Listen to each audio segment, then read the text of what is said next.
Aloha. This regular meeting of the Kailua Neighborhood Board is called to order at 7:04. As a first order of business, we must do a roll call. This is required for any hybrid meeting. Josiah Akau. Present. Travis Council. Present. Jeff Klein. Present. Kellyanne Kobayashi. Here. Present remotely. David Laea. Present. Jade Lau. Jade Lau, where'd you go? Present. Lavani Lipton. Present. Present remotely. Carol Miyashiro. Present. Keala Morel. Present. Present remotely. Kate Ryder. Present remotely. Kate Ryder. Padine Tamasa. Present remotely. Ryder is present remotely. Padine Tamasa. Present remotely. Present remotely. Steve Trecker. Present. Evan Weber. Gary Weller. Here. Present. John White. Donna Wong. Present. Jeff Zuckernick. Present remotely. Present remotely. And I'm here. Evan Weber is here. All right, we have 17 members present. We have a quorum. I did not call the name of Mike Lee. Congratulations to Mike Lee, our new representative for House District 50.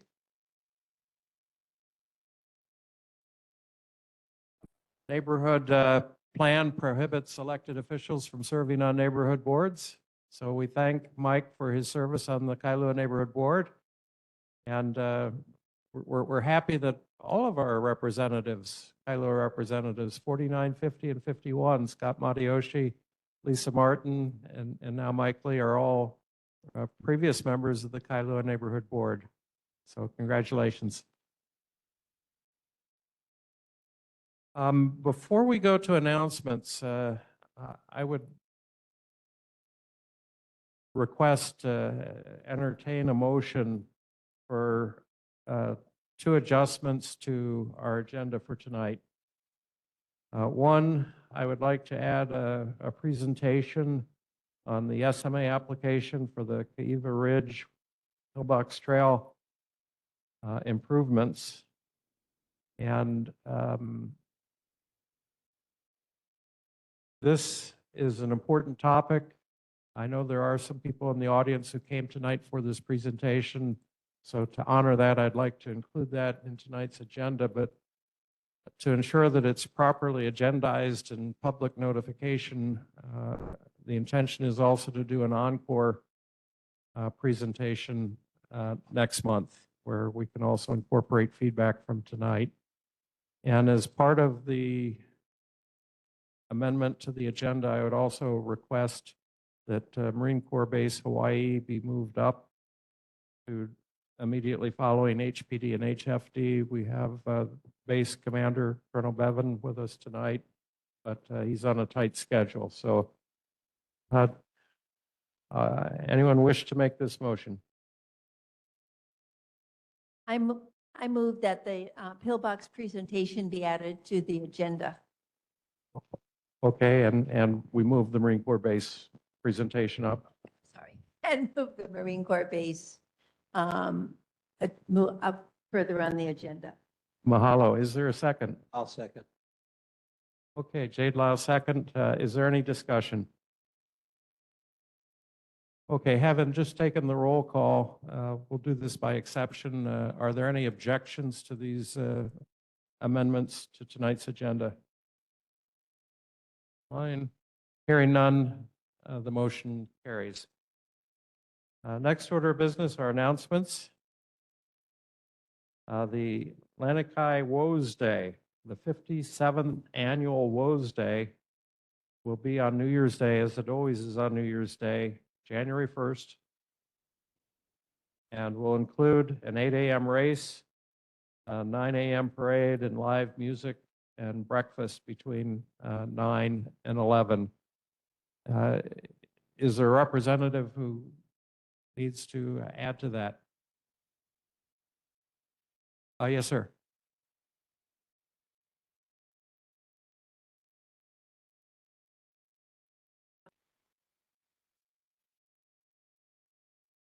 Okay, any questions on this? All right, it's a big event early in the morning on New Year's Day in Lanikai.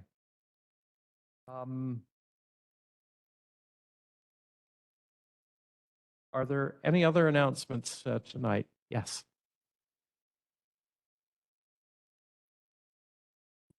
Aloha, my name is Hiilani Shibata, and I'm representing Kuleana Commercial Advisors, who's working with Kalaheo High School.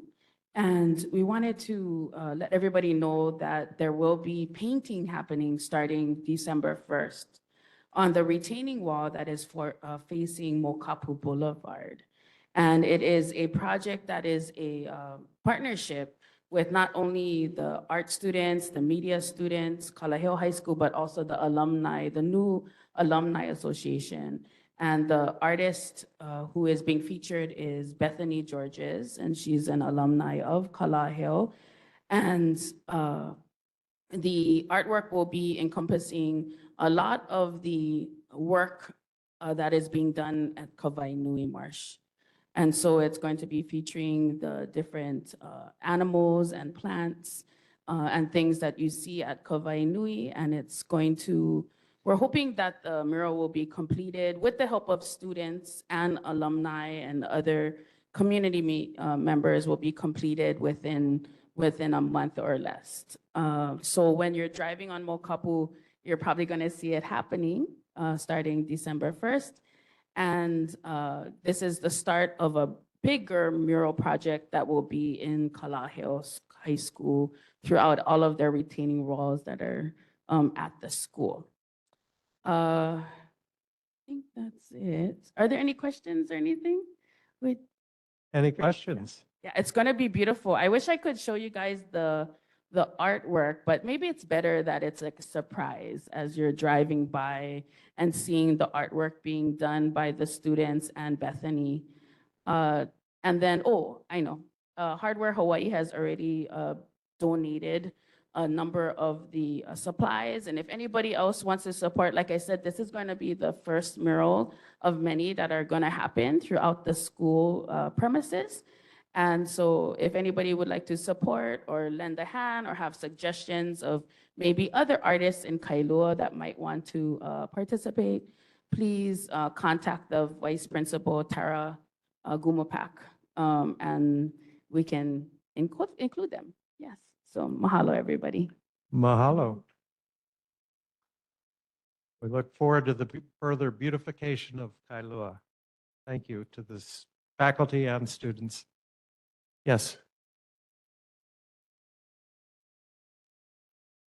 Okay, any other announcements online? All right, next order of business. Well, I guess I should say mahalo to the community for participation in this week's election. It's an important civic responsibility. And, there was pretty good turnout, and we look forward to more community participation in future elections. Mahalo. We move on to reports from HPD, HFD. We'll start with Honolulu Police Department.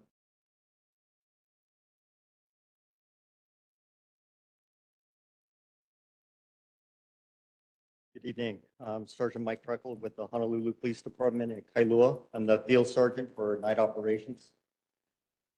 Lead off stats for October. felonies, motor vehicle theft. They had 3, previous month there were 3. Burglaries, there were 6, previous month there were 6. Theft, 39, opposed to the previous month of 30. Unauthorized entry into motorized vehicles, 24, as opposed to the previous month of 11.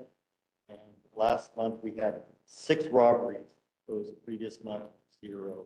As we're approaching the holiday season, theft numbers will increase. We ask the public to target harden your homes, your businesses, your cars, even though they're maybe in your driveway or even in your garage. Had people break into garages, actually break into cars, open the doors. So you can secure your car, your vehicles. That would be a big help. Also dash cams, also ring cameras on your homes are also helpful. If you need police assistance, we have a lot of people. I know we have a lot of people from the mainland that move here, military and civilians, and then we also have a lot of tourists. Kailua, they tend to call the Kailua police station. So if you need police assistance, you need an officer present to do a report, or you want to speak to an officer, please dial 911, and when they pick up, just say non-emergency police. So the system is made up so they have enough operators to just spread it out very quickly.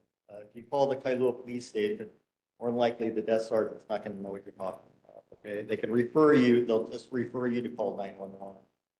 If it is some kind of emergency situation, then of course they'll just call for you. But if you can, please just dial 911. Board have any questions? Questions for HPD tonight? Online? I have a quick question. Mayor. Any audience questions? Oh, I'm sorry, David Laya. It sounds like what you're saying is that seasonally, this is a time for increased crime and robberies and thefts. Well, crime in general, it's throughout the nation. Crime increases during the holidays, especially with thefts. Just asking you to be more alert. We only have X amount of officers patrolling. It's very helpful when someone calls 911 to report a suspicious person or vehicle in their neighborhood. And we get those calls all the time. So you can remain anonymous. You don't have to give your name, but it's helpful if the officer can meet with you to get more information. Because if not, the officer may just make a pass, not see anything, and go on to the next call. Any audience questions for HPD? Going from 0 to 6 robberies, 0 was low. These 6, is there any pattern based on location, timing, or nature? Most of these occur during the daytime. So a robbery is when someone actually uses force. So let's say some shoplifter is in Safeway, they're stealing, some kind of an item like a jug of milk, and an employee gets in the way, tries to prevent them. If that employee, stands in front of that person and that person gets shoved, then that's force. That's a robbery. The way the wired by statute says it. So I know it sounds like a huge number going from 0 to 6, but I don't know the particulars of the individual cases. Okay, mahalo.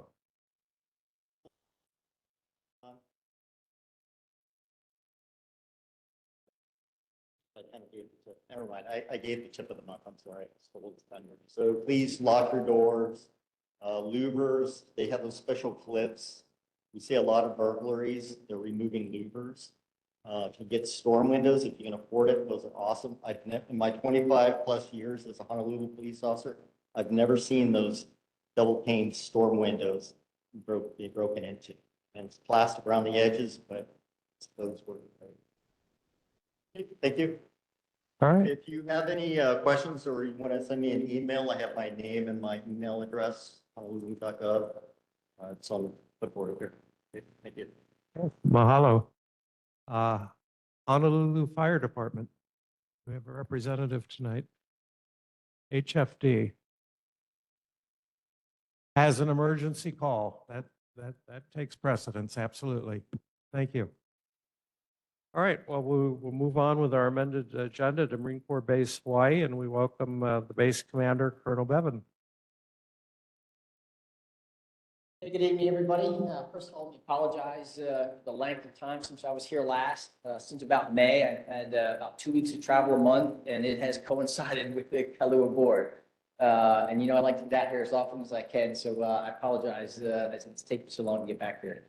The only thing I want to address before I bring up Ms. Kalahiva for our remarks and an introduction of our new CPLO is to address something that actually Mr. Hicks and I were chatting about just before the board started. And that's with respect to our V-22 traffic. About a week and a half ago, 2 weeks ago, we had several V-22s that were transiting back and forth between the base and Bellows.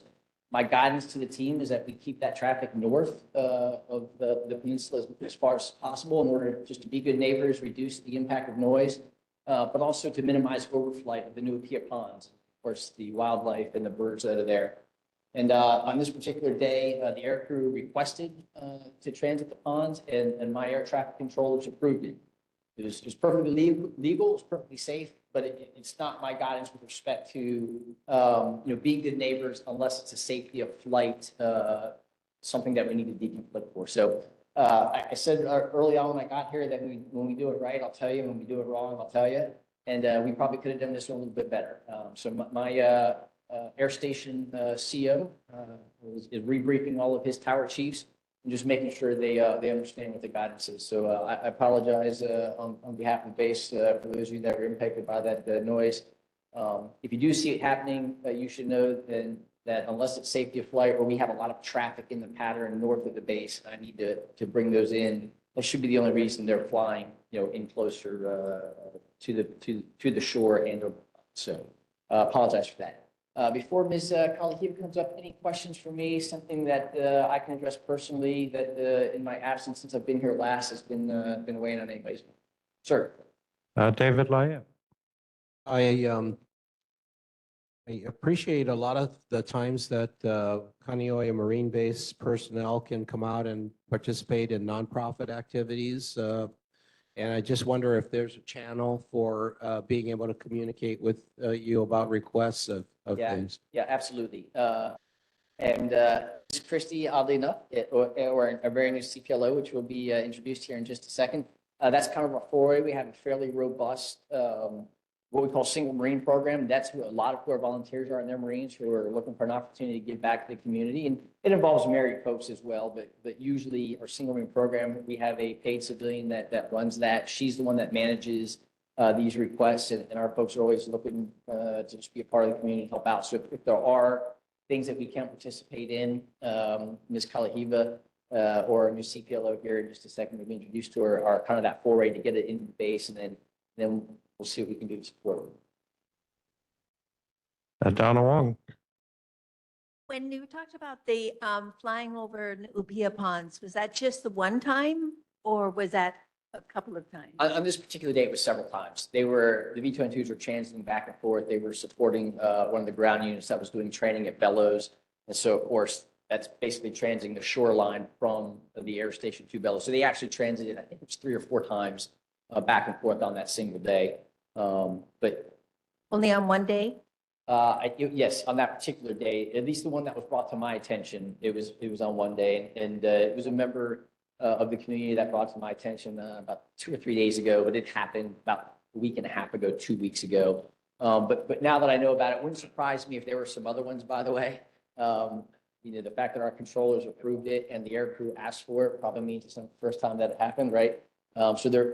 I acknowledge that there could have been some other times that I wasn't tracking. So, Okay, thank you. yeah. Any audience questions for Colonel Bevan? Christie, Okay, thank you. mahalo. Christy. Good evening, Chair. Good evening, Board and community, and thank you, Colonel Bevan. Just a couple of things that I wanted to share.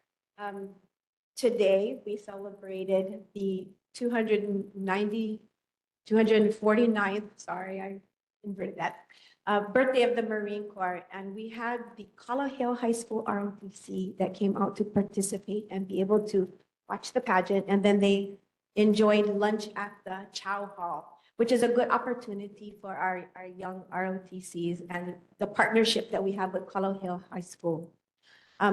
Also coming up, we have two large events coming up this month. The Special Olympics will have their event the 23rd and the 24th. In addition, that same weekend, we have Hokolea coming in to dock on the 24th. And they'll be there for approximately 7 to 8 days. Sailing is always on Ba'a time, so it depends upon the weather.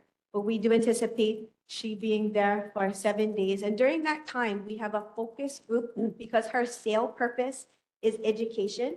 We'll be partnering with many of the elementary schools and the intermediate school, Kailua Intermediate School and Waimanalo, to bring the students out to Mokapu so that they'll be able to get education and board Hokolea and engage with the crew members. And we're excited that we can partner with our local schools and give them that opportunity. Hokolea doesn't have too many places on the windward side that she can dock, only Mokapu and He'ia.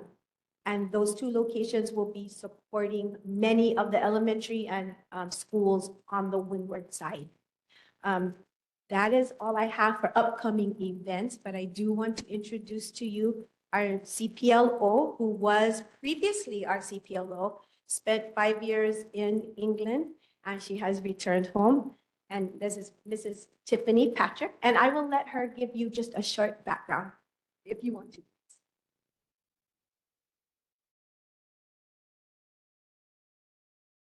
Aloha board community. My name is Tiffany Patrick. I've been a Kailua resident since 2007, minus the last 5 years where I was with the Air Force overseas in England. My background is environmental science and biology. I've been with the Marine Corps from 2010 to 2019. And I think a lot of you look familiar, and I've worked with you in the past and look forward to working with you again. Thank you very much. All right, mahalo. Any other questions? All right, Tiffany, welcome home. Mahalo, Christy.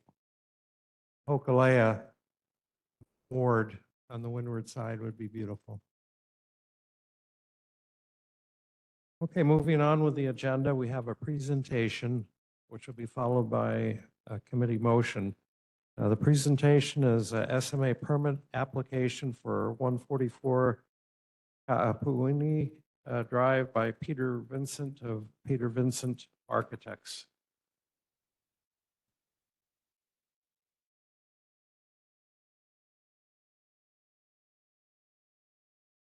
Aloha, good evening. Can we share our screen here?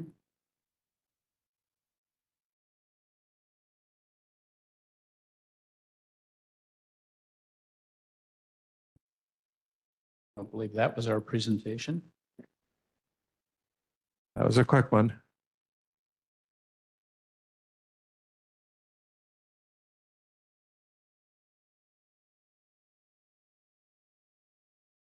While we're getting started, this is a presentation for a new single-family residence in Kailua on Ka'apuni Drive.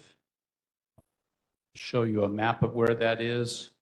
It's within the special management area district, and we are seeking a special management area major permit.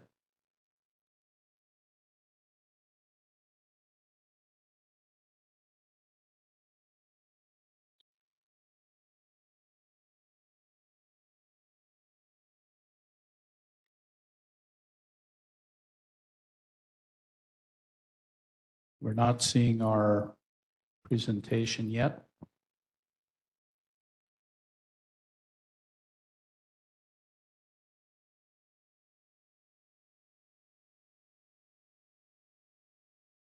Jonathan, we saw a cosmic Milky Way picture and then a blank white screen. It's gone up in smoke.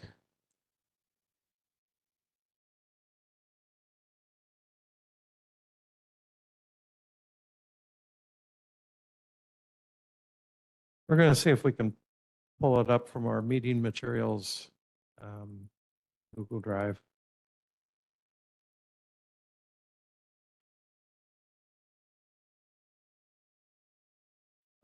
Can you see my screen? All we have is a white Have a white screen. Interesting. Not sure why this is happening. That's okay. We're going to call it up. Screen on share.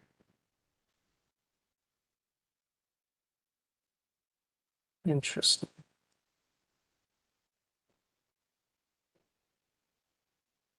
Yeah, we hear you, John.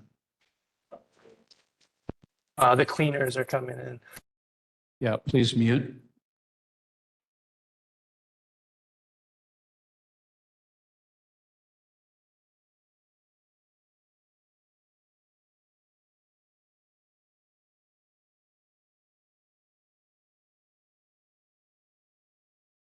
There we go. That's it. Okay. Mahalo. Technology. Appreciate that. Oh, now we lost it. Okay, we're back up. Okay, thank you for your patience. So again, this is a single-family residence. This is a view from our site. We can go to the next slide, please. No, it's the wrong presentation. Here we go. Next slide with this presentation, please.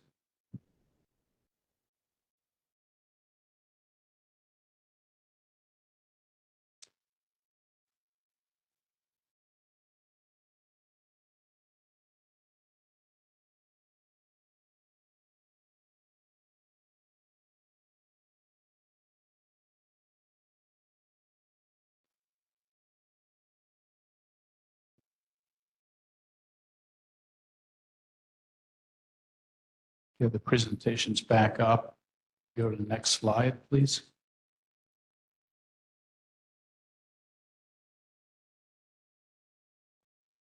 We're unable to download the file from here.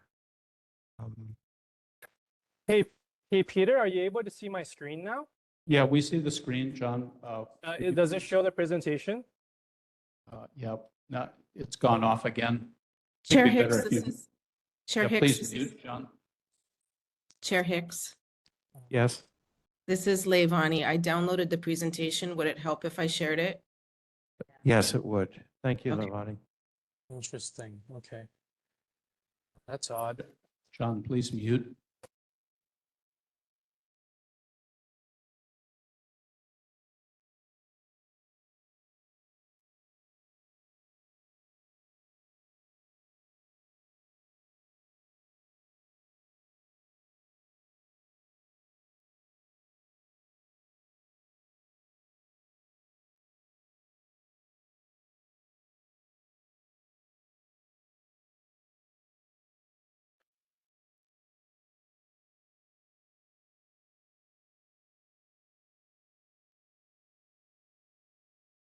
Is somebody downloading that here? Sorry, it says I had to share it in preferences.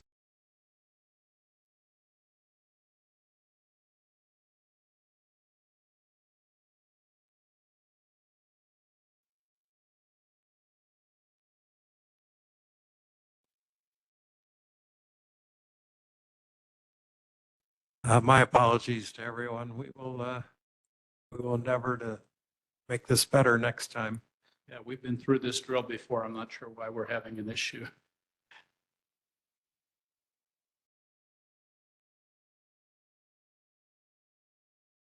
Can you see it now? Not yet. Oh, here. Not yet, Levani. How about Spencer now? says you need to confirm share. Yes. Yes. Yes, there we go. Okay, great. Are you able to advance the Yes. slide, please? Thank you, Levani. Okay, there we go. Huge mahalo. Thank you. Thanks, everybody, for your patience. So here's a map, of course, of Oahu on the upper right, and then detail of where the site is. It's at the Kaneohe end of Ka'apuni Drive, which is the loop road that goes around Pu'ulei, just off Kalaheo Avenue. Next slide, please. Okay, and then from left to right are three images of the site. The left one shows that the project is in the special management area district. And again, that's why we're here. We're seeking a special management area major permit. The middle slide is showing that it's in the flood zone X, which means that there's no flood elevation determined.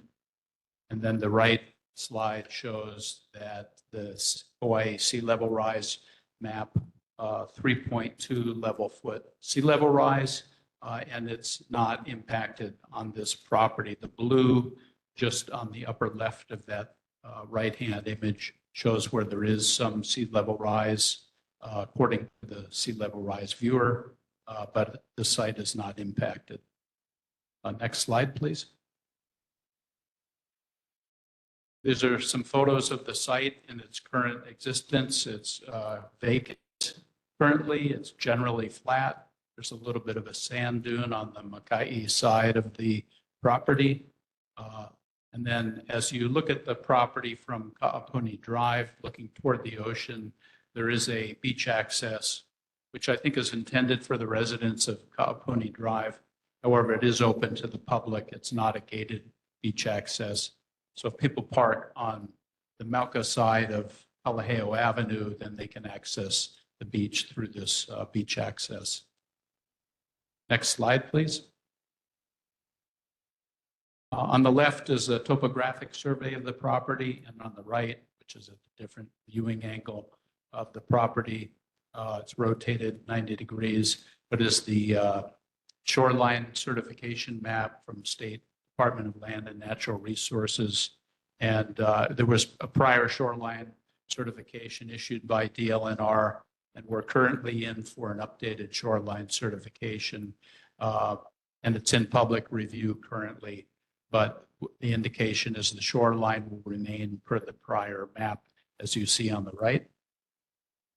And our new dwelling will be more than 60 foot, which is the current required shoreline setback from the shoreline. That regulation changed July 1st of this year from prior 40-foot requirement to 60. And there is no erosion on this property. So the shoreline setback requirement is 60 feet plus a multiplication of the erosion rate. And again, this site is not impacted by erosion, so it's a 60-foot setback requirement. Next slide, please. This is our proposed site plan. Again, Kalaheo Avenue, or more close up, Apuni Drive on the left, of course, the ocean on the right. So we are proposing two structures. There's basically a main house and a second cottage. So it's termed two dwellings, but it is all for one single family and their friends and relatives. It won't be a rental, will not be a vacation rental. It's strictly for single family use. So there's basically an L-shaped structure along the Kaneohe side, which is one story. And then along the beach side, again, also one story. There's a partial second floor on the Kaneohe, or the top end as you look at the slide here, just for a portion of that, that bar that's along the top as you see it. Creates a central courtyard, so it's creating some buffer of the wind to the courtyard, where there's a swimming pool, landscaping, and then a secondary cottage. And then off the street, coming in on the drive from Kapuni Drive, is an auto court. And I'll discuss the parking later, but we have ample room for off-street parking as required by the city land use ordinance. Next slide, please. It's an aerial view looking from Ka'apuni Drive toward the ocean. You see the adjacent structures as they currently exist in white. And then our new structures in kind of beige color there with the landscaping that's proposed. So there's very minimal impact on both the street side as well as the ocean side. The structures that abut the street side are a three-car garage and that cottage that I mentioned, both of which are one story. The general style of design that we're posing, we would call Hawaiiana. So it's more traditional Hawaii style of dwelling with double pitch hip roofs with cedar shingles and a combination of wood siding and stone walls and some rock walls in the landscape. Next slide, please. Another view, this one from the beach side looking Mauka. You see the adjacent structures on the left in white, the beach access on the left. The current naupaka that's along the beach is depicted in this view, and the naupaka will remain. We may have to trim it according to Department of Land and Natural Resources to get our shoreline certified, but there's no intent to remove the naupaka or to grow it out. This is in its natural state currently, and that's the way we and our clients, the owners of the property, intend to keep it. Next slide, please. This is a view, more of a pedestrian level view from Kaapuni Drive. Again, there will be a access drive from Kaapuni Drive. It's kind of at the knuckle of the drive as it bends and turns Mauka toward Kalaheo Avenue. We'll have a gate. You see the beach access on the right, and then you see our cottage just beyond that. So very minimal impact on the street. I know our owners have met with a number of the neighbors about 6 months ago and talked to them about the project. And we've, of course, notified all the neighbors of the surrounding properties of the project and invited them here to this meeting this evening. Next slide, please. View from the beach side. So houses are set back a minimum of 60 feet. Most of it's more than 60 feet. It's a stepped configuration. So the main living pavilion, which is on the left, is further back than 60 feet. And then the portion that's 2 stories is a little over 60-foot setback. Second floor is set back from the main living space below. So it has less visual intrusion than if it were just a 2-story wall. Next slide, please. So more of an eye level view from the beach. So it's set back further from adjacent structures on the Lanikai side and on the Kaneohe side on the right. Next slide, please. So it has very minimal visual impact from the beach. And then these are taken really from the top of the dune. So most people walk down lower. So the house will be very discreet from the beach side, and probably will only see a portion of the second floor above the naupaka when you're down at the water's edge. Next slide. These are some of the materials we're proposing. Natural landscape, naupaka on the upper left, some moss rock walls. On the middle upper images, cedar roof, and some of the landscape materials, wood, stone, light colored sandy stone, and bronze metal. Next slide. Again, some more materials, just in keeping with the area and the environment. Next slide.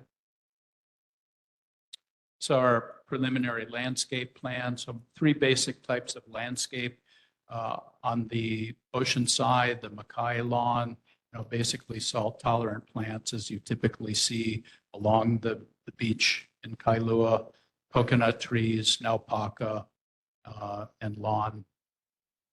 And then in the central courtyard, a little more lush planting, but again, typical plant material that you find here, hau, ala, and other native plant materials. And then in the auto court, kind of similar planting. So as the site is more buffered from the salt winds, we can have a little more color and lush landscaping. Next. So our area, we've basically got a little over, I think, 11,500 square feet of total floor area proposed. That includes generous covered lanais and an entry pavilion. And the next slide, please. Next slide, please. Yeah, thank you. And this is just our parking diagram. Again, based on our square footage, we're required to have 11 off-street parking spaces. Of course, our clients will not have 11 cars there, but in the event that they had a gathering or something, they could accommodate the required 11 cars. 3 are accommodated in the garage, and then the other 8 would be accommodated in our auto court with proper turning radiuses as provided. In terms of the status of the project, we're about to start in an archaeological inventory study. We have an archaeologist on board that is very familiar with Kailua and the windward side, ASM. And so we'll be doing the trenching and the requirements for the AIS study. That'll be part of our special management area use permit. And we intend to submit that to the city in the first quarter of 2025, and then later in 2025, submit for our building permit. So we would anticipate construction starting late 2025 or maybe early 2026. And construction would be about approximately 24 months in duration. That concludes my presentation. I'm happy to answer any questions. Are there any questions for Peter Vincent? Yes, yes, ma'am. If you wouldn't mind using a microphone, please.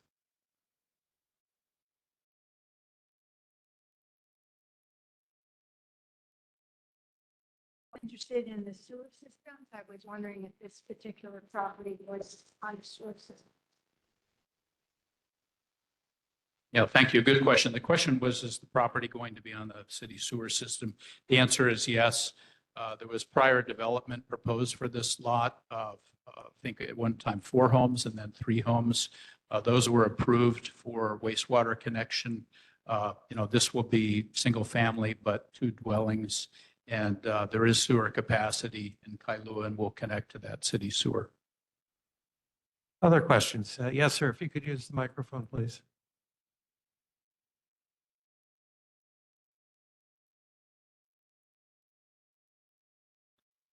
Hello, my name is Alani Apio, and I've been working to represent the state-recognized cultural descendants of Kailua since 2006. And I'm heartened to hear that you folks are required and going to work on an archaeological inventory survey. So there's a group of Kailua recognized descendants that were working with the previous owner on developing an archaeological inventory survey for this property.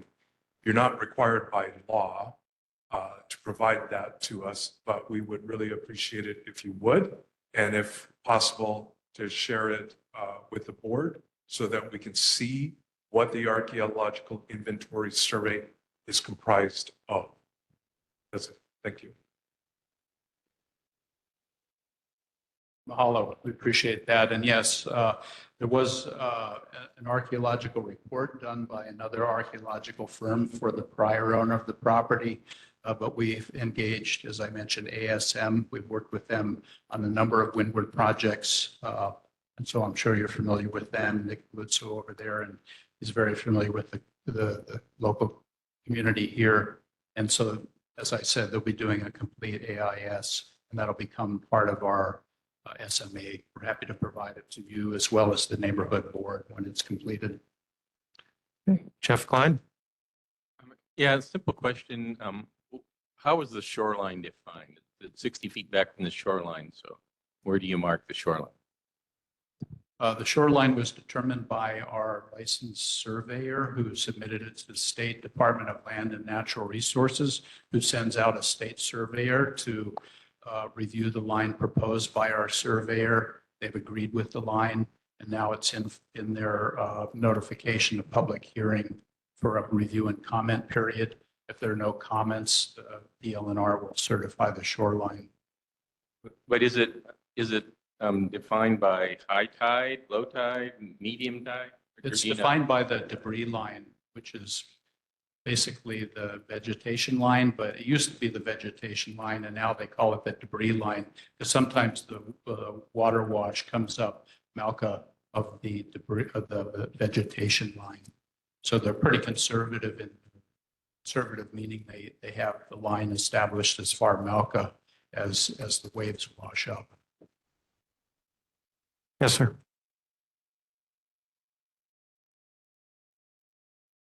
Perhaps I wasn't making myself clear, so I'd like to make it clear now. We're asking for their testing strategy now, not after it's done. And the reason for that, just to be clear to all Kailua residents, is Kaapuni Drive at the Kaneohe end is really a block away from the biggest concentration of burials found in Kailua on the grounds of the St. Anthony Church. That was done back before the burial laws were in place in 1990. So although they were recorded, there was no Hawaiian presence there to oversee that and to say anything about it. So we're literally a couple hundred yards away from the single biggest find in Kailua. And so to be clear, what I'm asking for the Kailua descendants and to the board is your archaeologists' testing strategy now, not after the report is done. Thank you. Thank you. That's actually a new requirement of state historic preservation to ship it, so which our archaeologists is well aware of, and so we'll be submitting it to ship it as part of our process. Happy to provide you folks with a copy as well. Steve Tracker? Just for clarification, is there going to be any importing of soil for this project? Yes, we'll be importing structural fill below the house, which will be slab on grade. And but the rest of the site will just be we're keeping it essentially at existing grade. There'll be some miter fill around just to meet the higher house elevation, which we'll use from pool excavation and native soil within the site. We know that Department of Land and Natural Resources, Department of Fish and Wildlife does not want imported fill brought into on Jaka sands. So that's actually generally been a recent requirement of special management area permits. If I could just state something for the record on that, the previous project that was proposed on this site 8 or 9 years ago the plan was to import 2 feet of soil in the entire lot, which is a lot of soil. It's just many, many, many hundreds of truckloads of soil. And the Department of the Permanent Department put a condition on building that project that there be no importing of soil, mainly because of runoff to neighbors in the area. And as a result of that condition, the previous owner abandoned the project. So I just want to make sure that everybody knows that there should not be lots and lots of soil brought into this project. Yeah, we recognize that. Thank you. All right, mahalo. With no other questions, we'll move forward with a committee motion. The Kailua Neighborhood Board recommends the following conditions be included should the City Council grant an SMA permit for 144 Kaapuni Drive. And the 8 conditions that constitute the motion are included in our agenda. Donna Wong, would you like to further introduce this motion? Preeti, do you want me to read the 8 conditions? I don't think that's necessary. Okay, I do want to say that Peter Vincent came to Planning, Zoning, and Environment and gave us this presentation. And it's really a pleasure to work with him because he did answer all of our questions and even more that didn't necessarily pertain to this project. It's been for, I think, all of us when the city said, okay, now you have to do an SMA. That's been for a long time. Now you have to go out to the neighborhood board or association in the area, and you have to present. And it gets a little tricky and a little hard to follow. But then you have some good community members that make it really easy. And so I want to thank you. And you're an example that I hope others are listening and make it easier for us to understand, take positions, and for the community to understand. Okay, thank you. Mahalo. All right, board discussion of the motion. Any discussion? Online? Any community discussion of the motion? All right, I call for the vote. Make this a roll call vote. Josiah Cow? Aye. Aye. Travis Council? Aye. Jeff Klein? Aye. Kellyanne Kobayashi? Yes.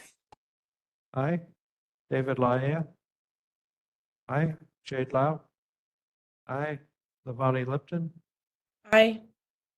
Aye, and mahalo slide presentation. Welcome. Carol Miyashiro? Aye. Kayala Morel? Aye. Aye. Kate Ryder? Aye. Aye. Claudine Tamasa? Claudine Tamasa? Aye. Yes, from Claudine. Steve Tracker? Aye. Evan Weber? Aye. Gary Weller? Aye. John White? Donna Wong? Aye. Jeff Zuckernick? Aye. Aye. Chair votes aye. Motion passes unanimously with 17 votes. Okay, mahalo.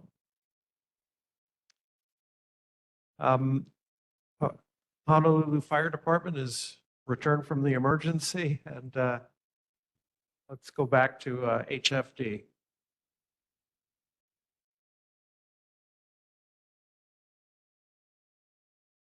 Aloha. Thanks for fitting me in. I am Captain Kiahi Palaualelo. I'm on the ladder truck at Kailua Fire Station.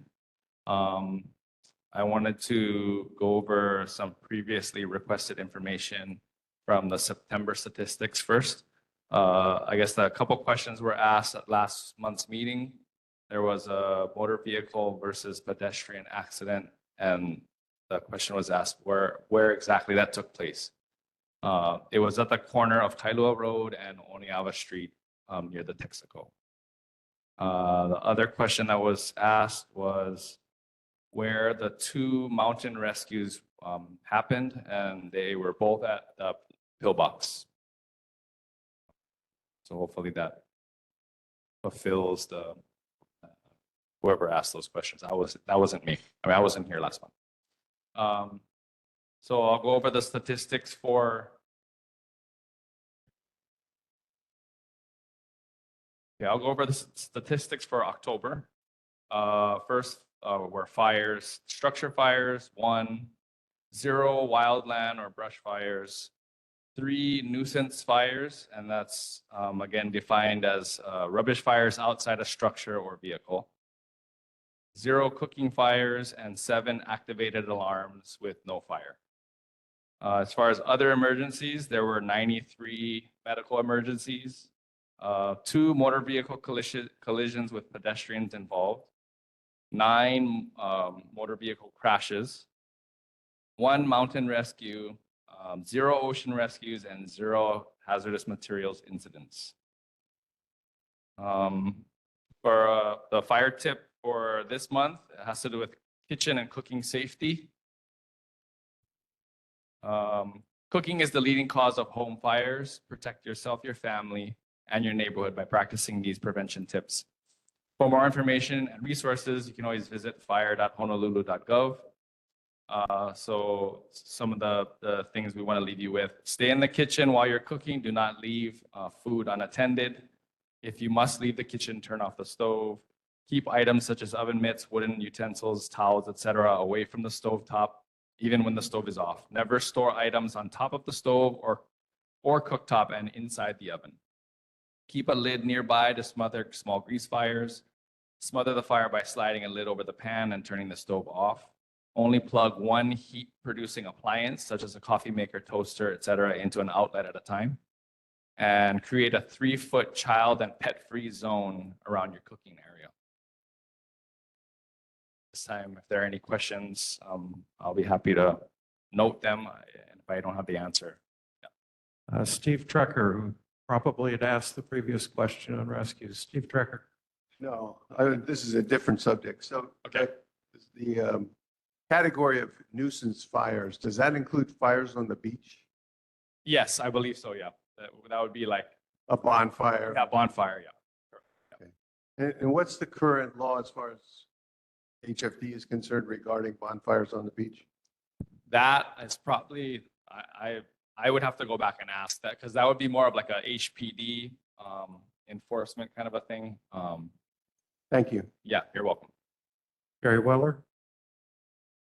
Usually this time of year, you also warn people about cooking their turkey in the oil. Deep fryer, yeah.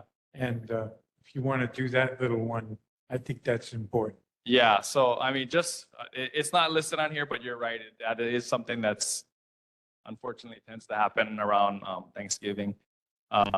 So basically, the basic guidelines are, you know, when you heat the oil, if you're going to be deep frying a turkey, you're going to want to use like probably half the pot full of oil, because most people fill the pot up with oil and then they put the turkey in, but that displaces all the hot oil, and then the oil spills out and ends up catching a lot of stuff on fire. So obviously, if you're going to do that, you want to do it outside in a place where there isn't anything adjacent that could catch on fire. If it's just your yard, your lawn, you know, then that's something that is not going to become a big problem in your house. So obviously outside, make sure the oil is way down low. I mean, you can always add oil. You know, you can't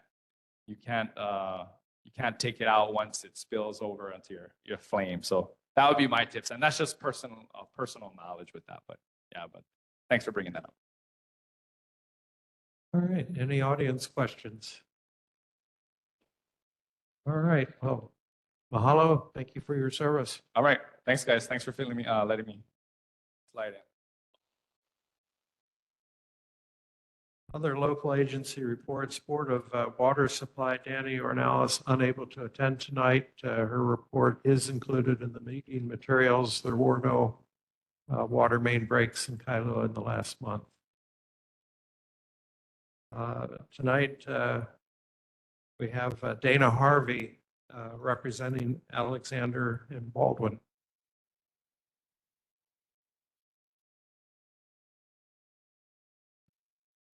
It's been a while since I've joined the neighborhood board in person. Bill, I think or Chair Hicks, I think you remember there was probably a 3-year stretch where I only missed like one meeting. But it's been a while since the pandemic and during the pandemic, and since I have joined when possible, but mostly virtually. We do have a smaller staff and fewer resources, but I do want to assure this group that the A&B Kailua team is always accessible. We have an office on Hikiki Street. Our people are out in the community at their properties every single day. And we have the same phone number and email address for years, and I'm just going to go ahead and provide that right now. So phone number, direct line to the office is 808-548-0901. And email is kailuamanagement@abhi.com. So I'd like to share a few community and commercial updates, and then maybe proactively address a couple of issues of interest. On the community front, we've been pretty busy with our annual events, including as sponsors of the I Love Kailua Town Party in the spring, Symphony in the Park in the 4th of July, Kailua fireworks and shuttles in the summer, and what has become a much anticipated fall event, which is the recent Kailua Fall Fest party in partnership with Crave Marketing. So coming up, we will again sponsor free shuttles to Adventist Castle's tree lighting ceremony on December 4th.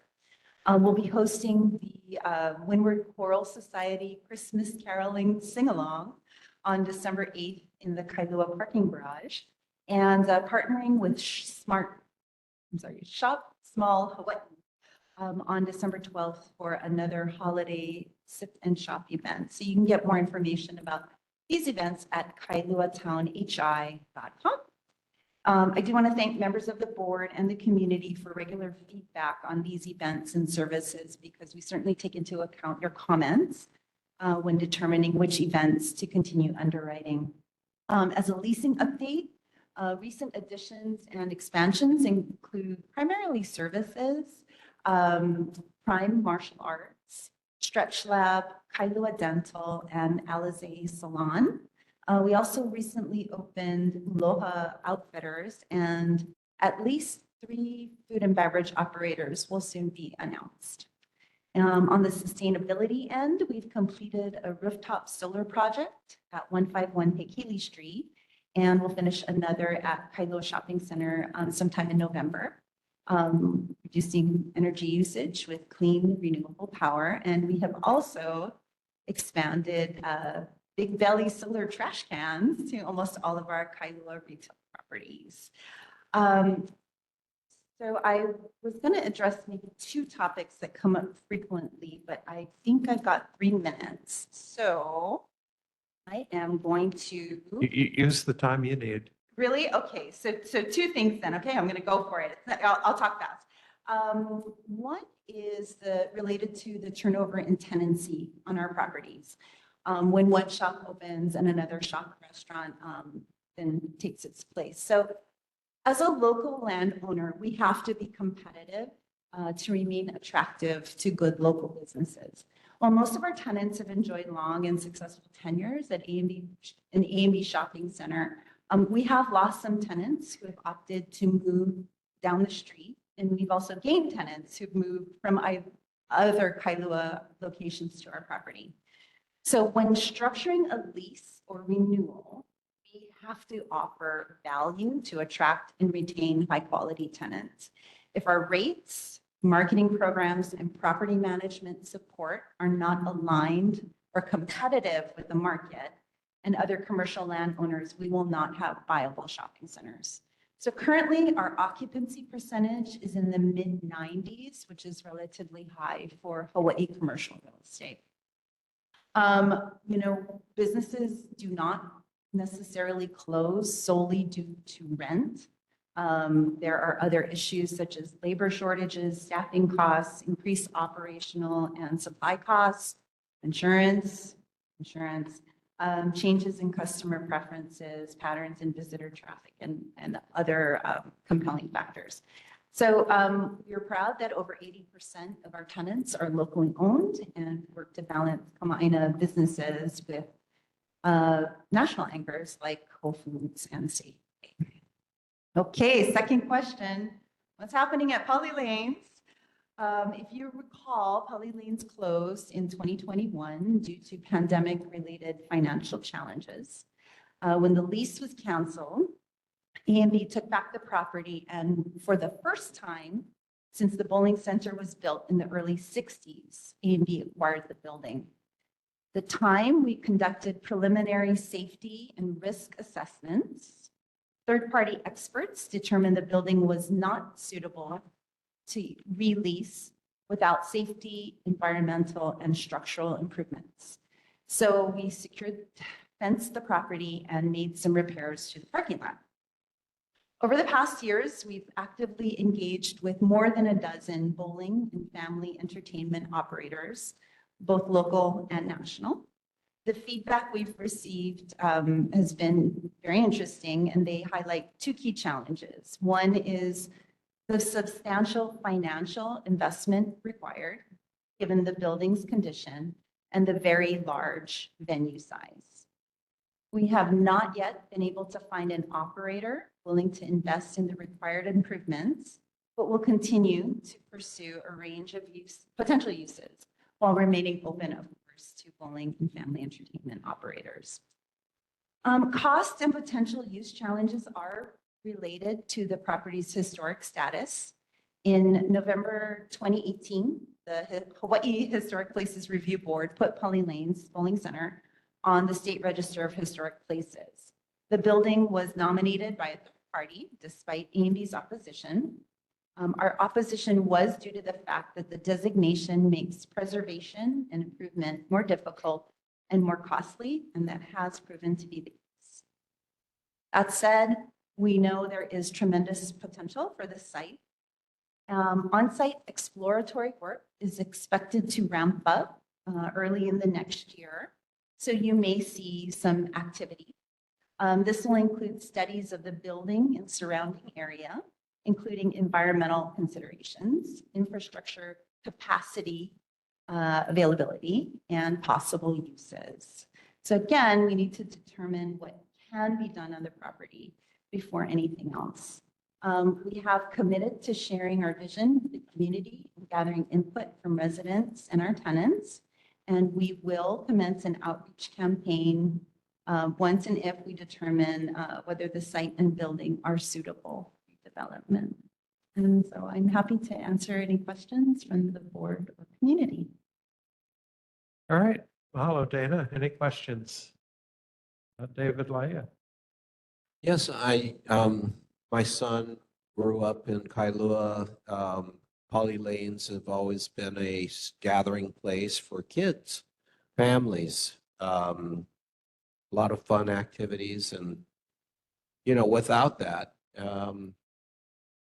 there doesn't seem to be much being offered for kids and families to get together. So I just don't know, maybe if bowling is not the thing, or what is A&B doing to take into consideration the importance of having such a gathering place for the community? I think, well, while we strive to make all of our properties or most of our properties comfortable and appealing to families, kids and families, we certainly would include some type of community space or green space, gathering space, whether it's a stage for performances or area for the farmer's market or something like that. What's trending is sort of spaces that can be multi-use, multi-purpose. So not necessarily just like an elevated stage, but something where you might be able to, I don't know, use for a variety of purposes. But please know that that is an important consideration as we look to opportunities and what might possibly be able to go there. Okay. Any other questions online? Any audience questions? Oh, I'm sorry. Evan Weber.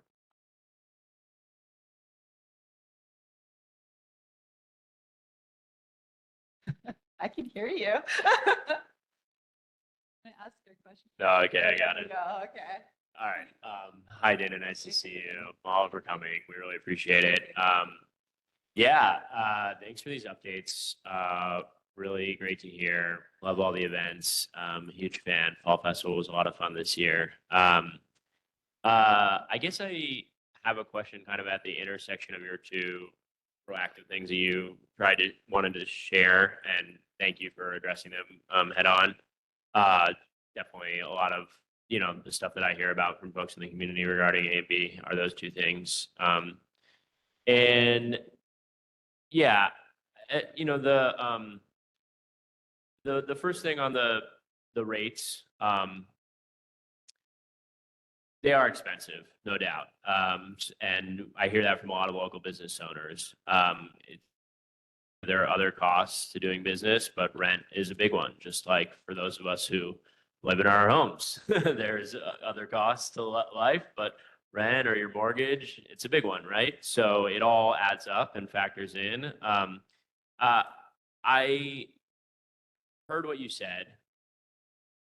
The other thing that you didn't say, which I know you don't have control over, so this is not targeted at you, but it's just kind of a bigger, it's getting to a question, which maybe you do have control over, which is the fact that A&B is a publicly traded company, right? And yes, there's Kuleana here to the folks in Kailua. I love a lot of the businesses here, but I'm also sad when some of them have to leave. And the Kuleana at the end of the day that the board of directors and the CEO have is to those shareholders, right? So that's where a lot of these rent increases come from. The idea that it's about helping out the businesses and making sure the businesses are high quality. You can see what you're saying there, but it sounds a little bit like spin, to be honest. And again, not targeted at you, but I do understand that Kuleana exists and it's not going to change. So I think like one consideration, I ran for the neighborhood board to represent my generation, which are people that grew up here in Kailua and are trying to stay here in Kailua, make it here in Kailua, can give back and contribute to this place that we love. It's really hard for people who might want to start a small business or run a nonprofit here, and serve the community here when 90% of downtown is set at these rates, and there's not a lot of place that people can actually afford to have the startup capital to do stuff. And so, a consideration is could A and B have some spaces where they have sort of different levels of rates for,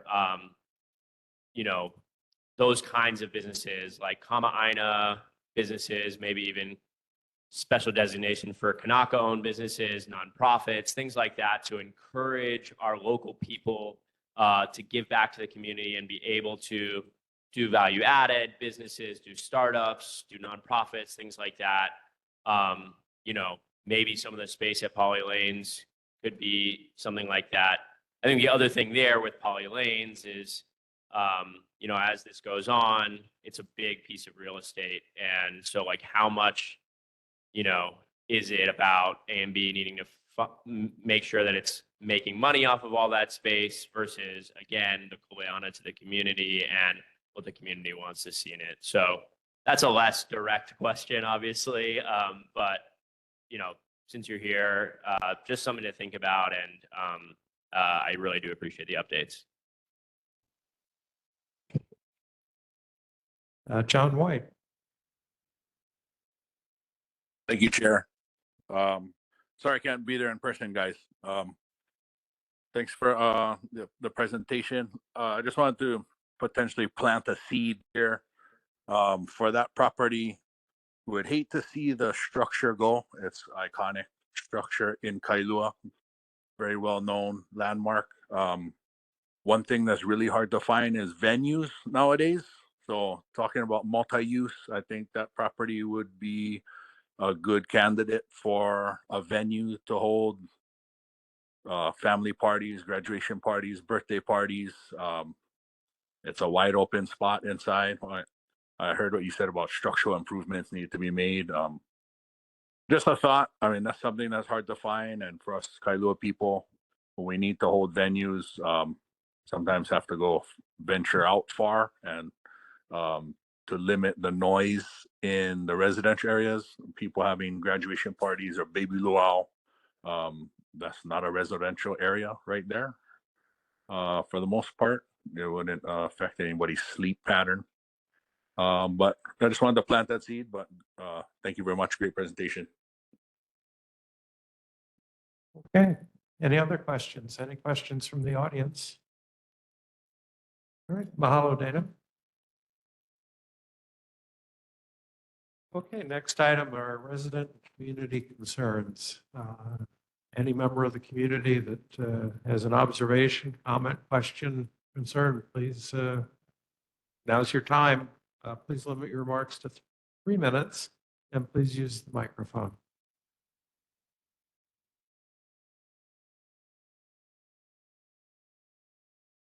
Hello, thank you guys for giving me this chance to speak. I'm just bringing up the concern that we walked just a few steps this way to the playground. It's severely neglected. It used to be a climbing structure that was suitable for maybe intermediate age children, but it had some spinning seats for younger children and swings. Those are both removed. And the climbing structure itself is heavily vandalized, including racist symbols on there.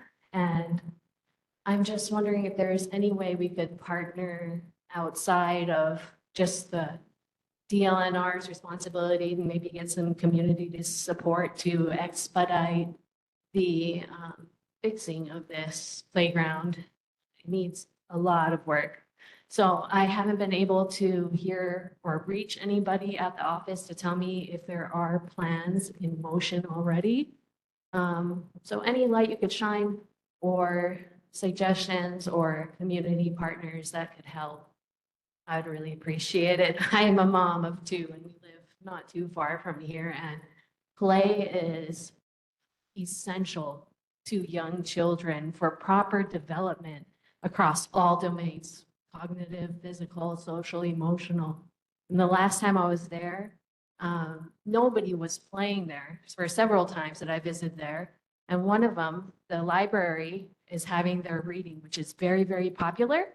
And no kids were there playing before the library's reading or after. And that's just kind of a test to the condition that it's in. Mahalo for raising this concern. Our Parks and Recreation Committee meets next Thursday here at the District Park at 8:30 over in the building next to the gym. And Evan, if you add this discussion and figure out what the replenishment plans are for the swinging seats and swings that have been removed. And also, I'd ask that our mayor's representative also take that on with the city's Department of Parks and Recreation to answer what the replacements are intended to be. Evan, anything you'd like to add to that? Yeah, just a couple things real quick. Would love to chat more on the chair of the Parks and Recreation Committee. So mahalo for coming. I'll definitely check in with the park manager and try and see if I can get a hold of them before our meeting on Thursday, if you're able to come. But if not, we can connect otherwise as well.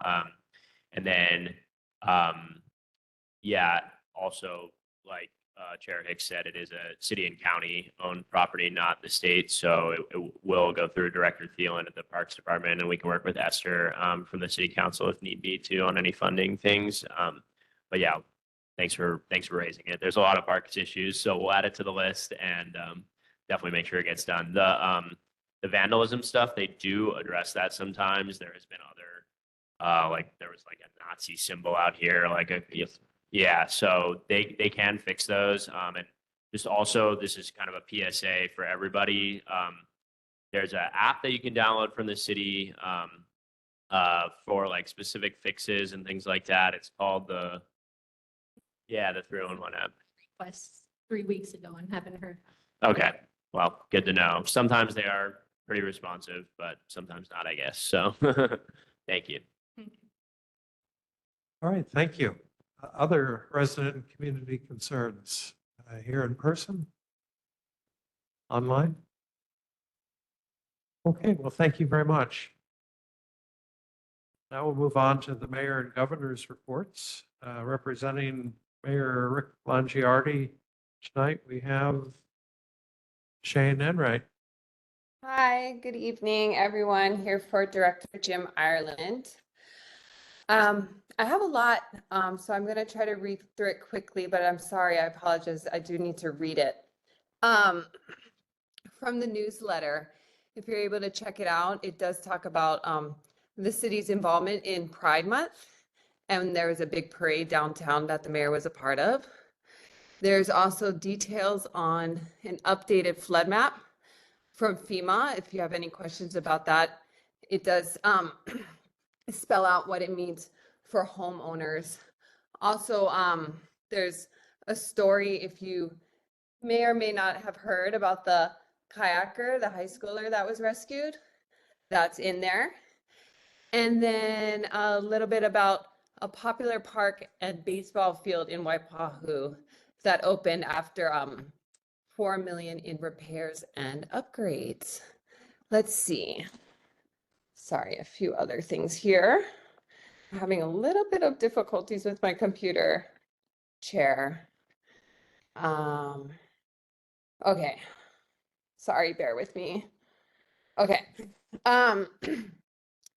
A couple of issues that came up last time. Kapaa Quarry Road, again, as always, I know there's a lot of issues there with the overgrown trees and the brush. And of course, we've had a lot of rain lately. So they do have a maintenance plan, and they said it began on Thursday, October 24th. And because of the weather, it's been intermittent, but they plan on getting on that as routinely as possible.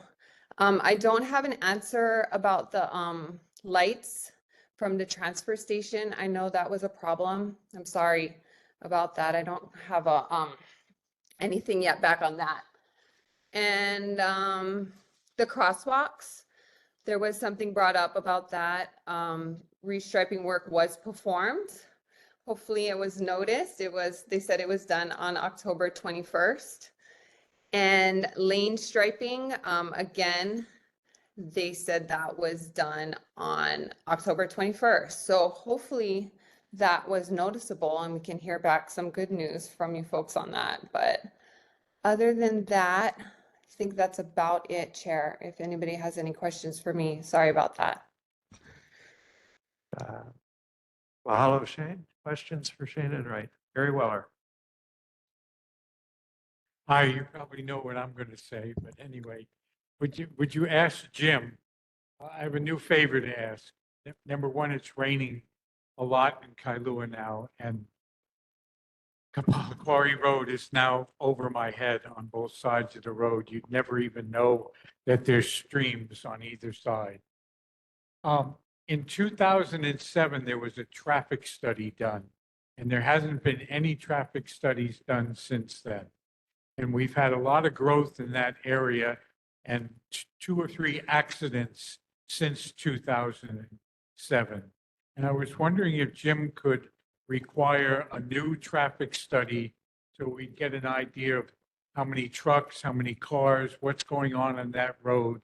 And that might ultimately help the city to understand when I say that it's a very dangerous situation with the grass being so high and an accident that just happened a couple months ago.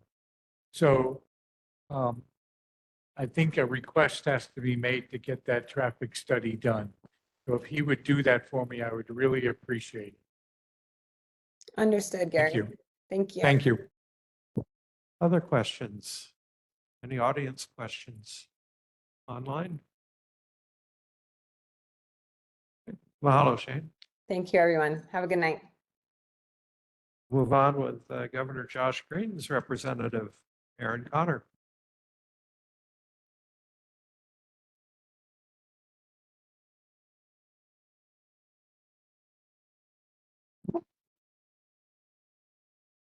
Good evening.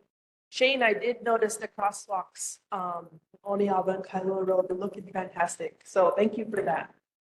I did not have, or the state did not have any questions from the board last month, so I don't have any prepared answers. However, Chair, in regards to your email to the administrator of Haima for the hurricane retrofitting of the schools that used to be designated as emergency shelters. Excuse me. Haima has engaged in preliminary discussions with Jennifer Walter, who's the acting director of the Department of Emergency Management, DEM, which I believe is the city Department of Emergency Management Office, and Senator Chris Lee regarding the needs for retrofitting the schools on the windward side. So I think if Senator Lee is on the call, he might be able to add some more information. I didn't have time to reach out to the city, Jennifer, before the meeting, but we hope that we can reach out and get a little bit more information. And I do know you have a individual motion coming up regarding the issue on tonight's agenda. So I will take any other questions that the board or the community has for the state and get answers for you folks. All right, any questions for Aaron? Very well, Aaron. You just heard my request for Jim. Yes. Of course, the state does the Poly Highway and down there, the Kailua Road. And on the other side is Mukapu. And then you also have the main highway in front of HPU. So the State Department of Transportation has not done any traffic studies on all three of those areas in probably 10 or 15, maybe 20 years, as best I can find out. So since there's been so much growth and there's talk of the Department of Health maybe buying that property and creating more traffic in that area, I would like to start the process to get those traffic studies so we can make better, intelligent decisions on that. Thank you. Okay, other questions? Any audience questions? Online? Okay, mahalo, Aaron. Okay, we move on to elected official reports. This is a random order each month, and tonight, Senator Jarrett Keahokalole leads off. Hello, Chair, members of the board, and members of the community. I have an update on that, on the Haima comments that Erin just made earlier. I didn't catch everything she said because I think either internet or the feed is skipping. I hope I'm not skipping. At any rate, Councilmember Kia Aina, Representative Lee, and Senator Lee and I are planning to meet with the Department of Emergency Management at the city and county to discuss a potential retrofit appropriation that we, the legislators, will potentially seek in the coming session for Kalaheo High School. I met with Haima Administrator Barros yesterday, and they indicated that they would not oppose our efforts to potentially secure funding for Kalaheo, in part because Kalaheo High School's cafeteria, as most of you are probably aware, is above the extreme tsunami zone designation, which is a priority concern of theirs for the as it relates to the sheltering issue. We can discuss further with the subcommittee or as we go along.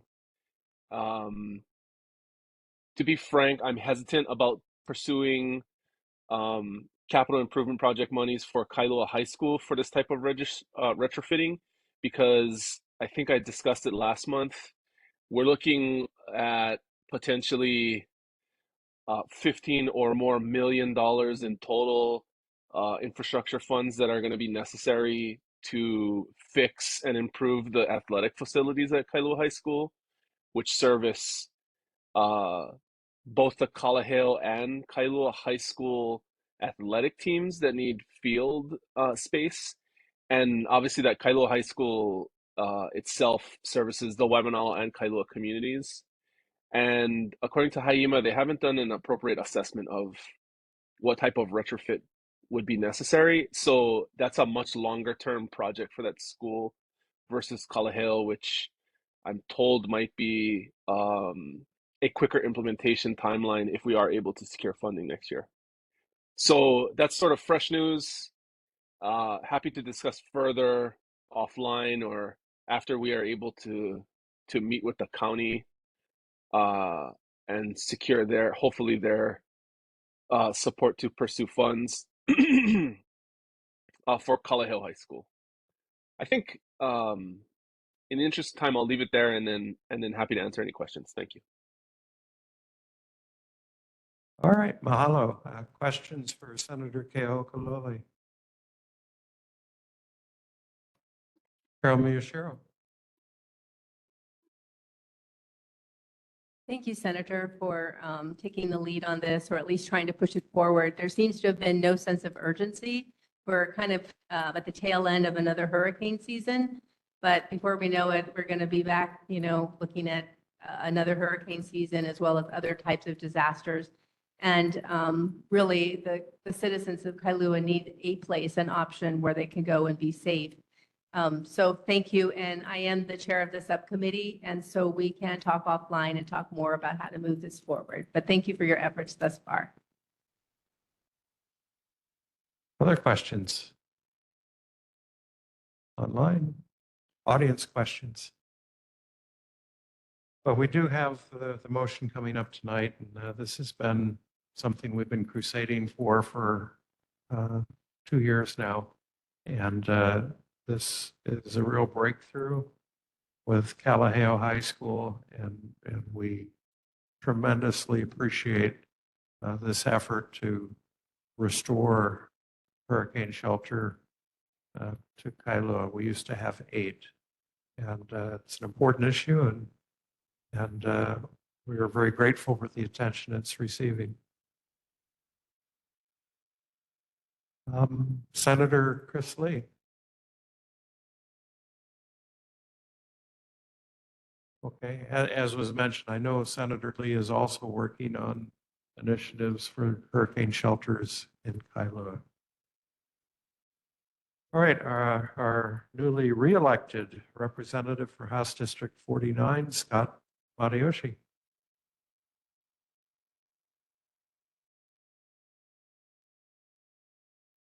Councilmember Esther Kiaina.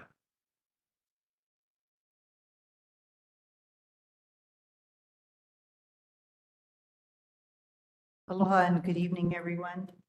A couple of items to report on. First of all, I wanted to thank the neighborhood board for your motion in the last few months regarding Bill 44, which would lower the speed limit around schools from 25 to 20 miles per hour. We had our final reading before the full council today, and the vote was unanimous with one reservation. Bill 46 relating to the empty homes tax. We'll have a informational briefing tomorrow at 10 o'clock before the budget committee. The final committee hearing for this will be November 19th, which is a Tuesday at 9 a.m. Despite its good intent, I continue to have grave concerns because I've heard from a multitude of people relating to the impact on local families who live here and also who live on the U.S. continent, but still have a home here. They believe that they have the right to not have to rent out their homes. And so I have to tell you that I know it's a priority for some of the members, and until some of my concerns are addressed, I will likely oppose the final passage of this bill. With regard to the Agricultural Development Task Force, which I'm trying to reconvene, I'm going to move for action the resolution 24-243 on November 21st at 9 o'clock. And this would reconvene a task force which last met in 2019 to advise the city council to support agricultural development. And lastly, while we moved out Bill 64 relating to the land use ordinance today for second reading, we are having our last committee hearing on November 21st at 9 o'clock. And if all goes well, I'm hoping for final passage on December 11th. And so if anyone has any outstanding concerns, I know on the top of my head what my concerns are, and or that I'm still on top of mind. It has to do with joint development agreements, which developers have been asking for, and I'm not opposed to it, but the current system does not work. So they have to be open to modifications. It cannot be as is. Second, Huacalay, unbeknownst to me, in the general plan, as well as the EVA development plan, had envisioned a resort area. And they have about 40 acres left, A2, and they are seeking to authorize 842 units for short-term rentals. In my mind, I was thinking that's going to be taken out of the inventory, but I was told that in amending the land use ordinance, I can't split the neighborhood. And so that's one issue I'm working with. INA-based education institutions would like to have their own use category. And lastly, animal sanctuaries still have no home yet. Right now, it's under commercial uses, and I'm working to see what can be done to address their concerns. And that's my report for this evening. I'm open to any questions at this time. Thank you, Esther. Questions for Councilmember Esther Kiana? Gary Weller. Well, if you're working on the animal shelters, I appreciate that tremendously because I have one. If you and our Mike would get together, I talked to the police before the meeting started. This electric bike and 3 people riding them, and the wild rides where they do it in gangs over here in Kailua, where they ride on the back wheel down the street.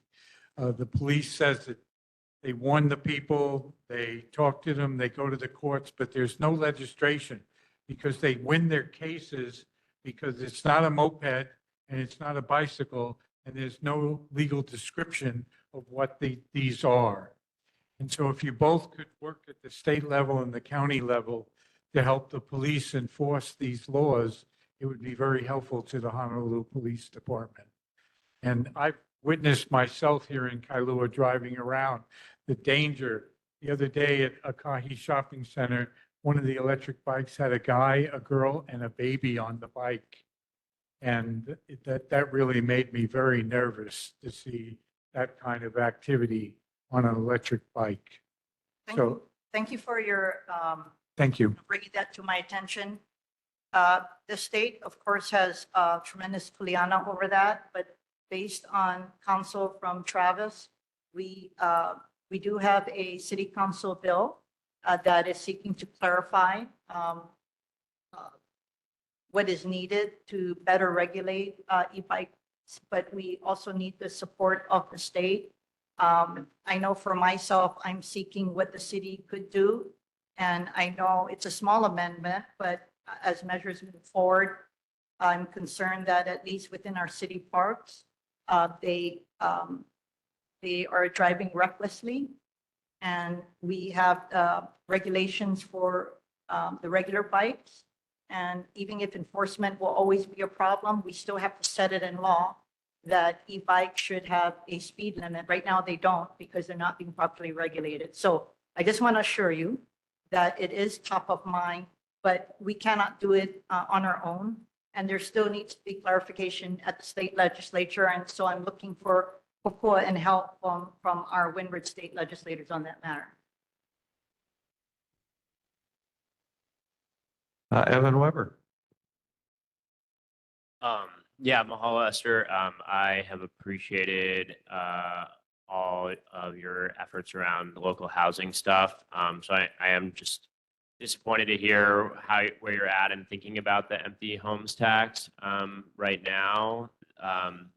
As my understanding is the Honolulu bill is modeled off of a similar effort in Vancouver, which was able to see a 50% reduction in the number of empty homes. Right now we have about 35,000 in Honolulu County.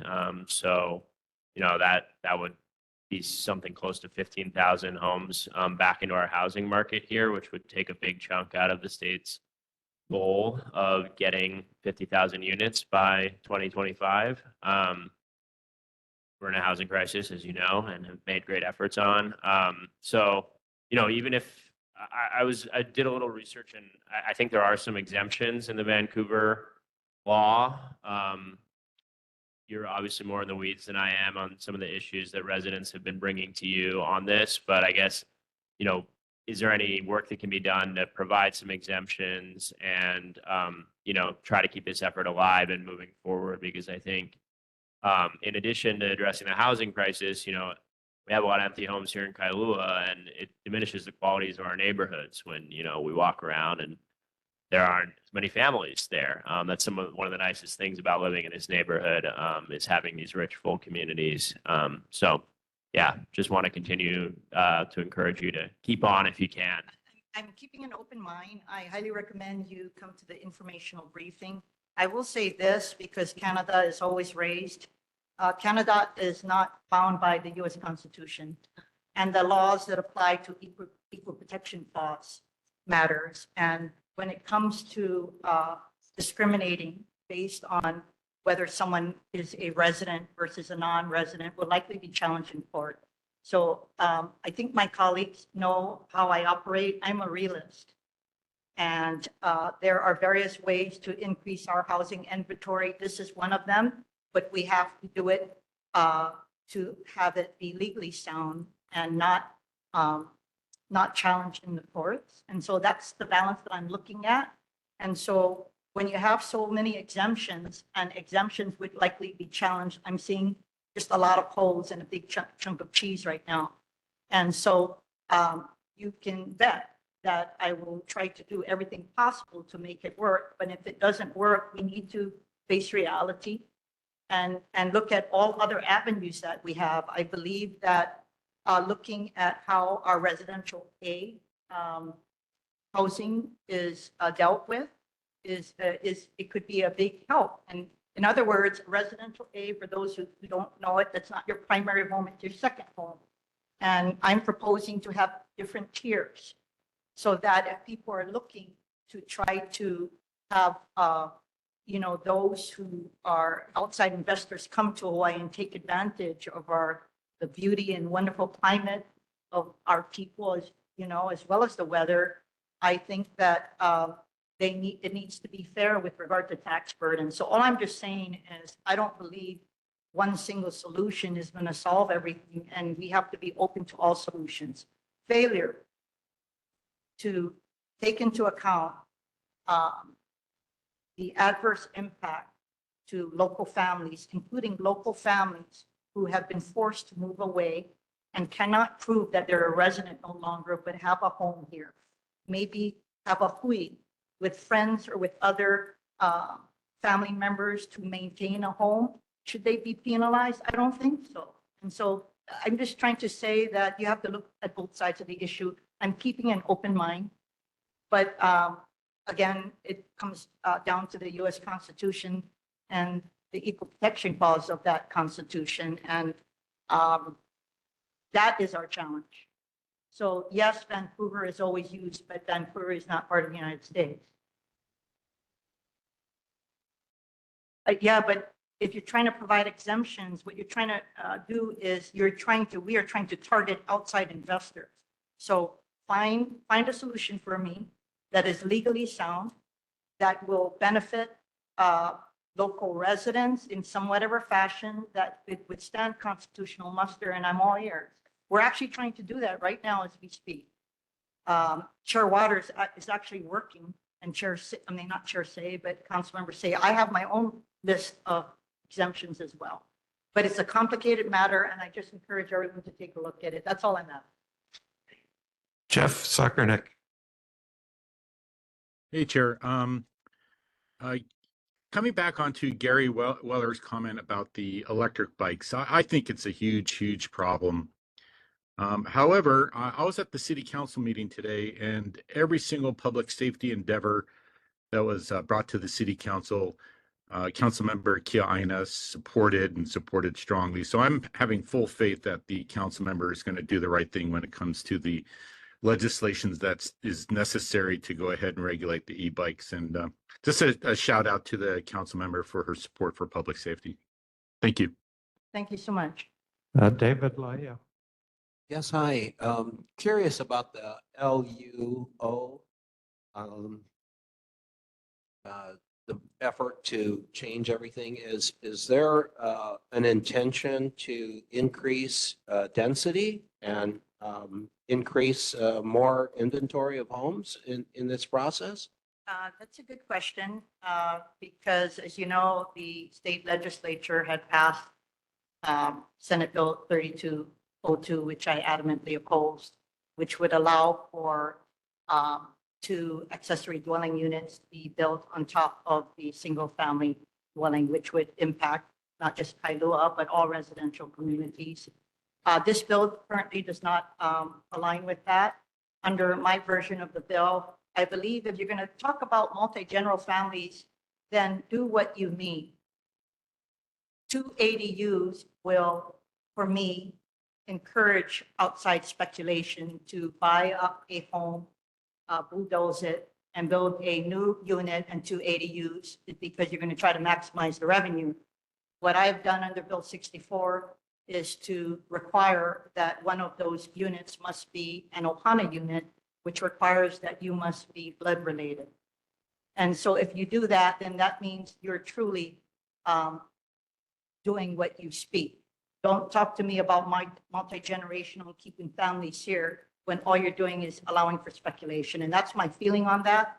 So we have, I believe, until 2025 or 2026 to adhere to that. And we will deal with that accordingly in the next year. Hopefully the legislature will modify that and delete that section as it applies to Oahu, because all of the other counties seem to be okay with it, and let them have it. But I don't want that here on Oahu. I don't want that here in Kailua on the Windward Coast, and I don't think any of us should be standing for that. And then regarding the empty homes tax increase, I think that the intention was that it was to be a disincentive for people to own their home in Hawaii and not use it as, part of the inventory here. I mean, they like a resident living here would pay for the sales tax and business tax and pay various other taxes. Foreign investors that come here, buy property, jack up the prices of homes for all of our residents, end up maybe leaving, et cetera. Now there's 35,000 homes vacant, and they're not contributing to pay the taxes that all of us are paying. And so it seems like it's not an issue of constitutional law. It seems to me that Hawaii should be taking the initiative to provide to disincentive or incentivize these absent owners to be able to pay a little more for that right. Understand that. So I hear what you're saying. I will say this, that a great majority of these people have local connections. They are local families who own those homes. And many who were forced to go to the U.S. continent to work will also own those homes. The Department of Budget and Fiscal Services has, has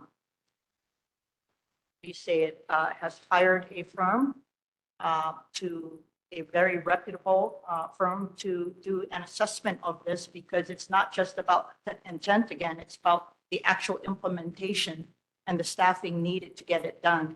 Because I have no doubt that would raise a lot of revenues. But when I work on policy, I like to see not just how it's going to be implemented, but the actual people it impacts. So to your question on the Constitution, it very much is in play, because in order to discriminate and be fighting and to be providing exemptions, there is the likelihood that you're going to be violative of the U.S. Constitution. Now, you don't need to agree with me, but that is a fact, because a lot of laws where you discriminate against a resident or when someone has resided in a certain area, for example, voting is all of those types of efforts to try to invalidate against newcomers to a certain geographical area. They've been invalidated by federal courts. And so I guess I'm just trying to say that I'm coming from a perspective of, no one disagrees with the intent. It just, when you do policy, you need to make sure that you are targeting the appropriate people, because most of these people who are outside investors have expensive homes, right? Are they going to rent it and expect local families to avail themselves of that opportunity? Why don't we tax them appropriately? Taxing is a legal mechanism to address a lot of concerns. And so that's why I just mentioned that a reevaluation of how we look at residential A properties should be on the table. But I'm open. I'm just, I'm not going to sugarcoat anything. I want to tell you guys what is in my mind. And I think you guys know me. I'm very transparent in what my thought pattern is. And I just want to let you know what I'm thinking. Donald Wong. There's also in the bill, there's the real possibility that somebody will go into vacation rentals and rent a property. So in that way it's rented and they'll say it's for 30 days or more when it isn't. And that is a use. And so that to avoid being taxed. Yeah, short-term rentals are, they're not covered. So those who are in the resort areas are not, and short-term rentals is also exempt. But I don't mind talking to you offline, Donna. No, but that's what I'm saying is somebody who owns a second home here, they may not rent it now, but if they're going to be taxed, then they will rent it short term. And so that just That's correct, increases. but how you resolve something like that is that you insert language to say to the effect that it doesn't apply to any new short-term rentals or something to that effect. You see what I'm saying? So Right. the current ones are okay. So if you're thinking that someone is going to try to use a loophole to get into that, then what you do is insert language into the text of the bill to make sure that doesn't happen. Okay. That's what, so I remember seeing and that's what I talked about with my colleagues. Okay, thank you. Other questions? Okay, any resident questions online? Mahalo, Esther. Thank you so much. Representative Lisa Martin. Okay, I'll note that we usually do a good job of deconflicting our neighborhood board meetings, but Waimanalo Neighborhood Board was otherwise going to meet on Veterans Day, and Waimanalo is meeting tonight, which is kind of divided where our elected officials can be. And so if they're not here, they're probably there. Next is our elected representative for House District 50, Mike Lee.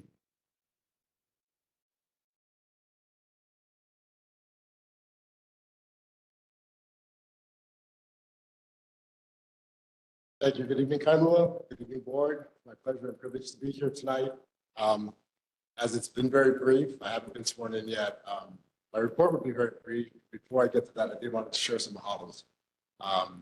Spending time with the board the last few years has been an incredible experience.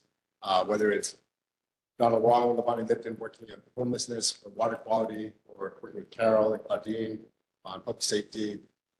When you think about what makes Kailua great, when you think about what makes this neighborhood board, in my opinion, probably the most active and one of the boards that gets the most done, it's because of the type of work and the type of efforts and the type of people we have here. So I'm very sad to be leaving the board, but I'm glad that we will have a different type of relationship with the board and that we can work together to make Kailua a special place. It's the people who come here every single month, whether it's Andy to tell us about monthly updates on Utama, or the board, that I really think are the community leaders here. So sorry that I'm stepping down from the board, but I'm very thankful for the opportunity that I've had with you. I also want to say, a big mahalo to Representative Hussey Burdick, Representative Blanco, Representative Thielen, who have been my representatives in my lifetime that I've lived here in Kailua. Their dedication to Kailua, their love for Kailua has always been apparent, and I will do my best in their stead. I also want to thank, of course, all of our constituents and the people who voted me for vote of confidence. And whether people voted for me or not, I just want to remind people that I'm here to work and to represent you. I'm not a leader, I'm not above or below you, but we're just here to work together.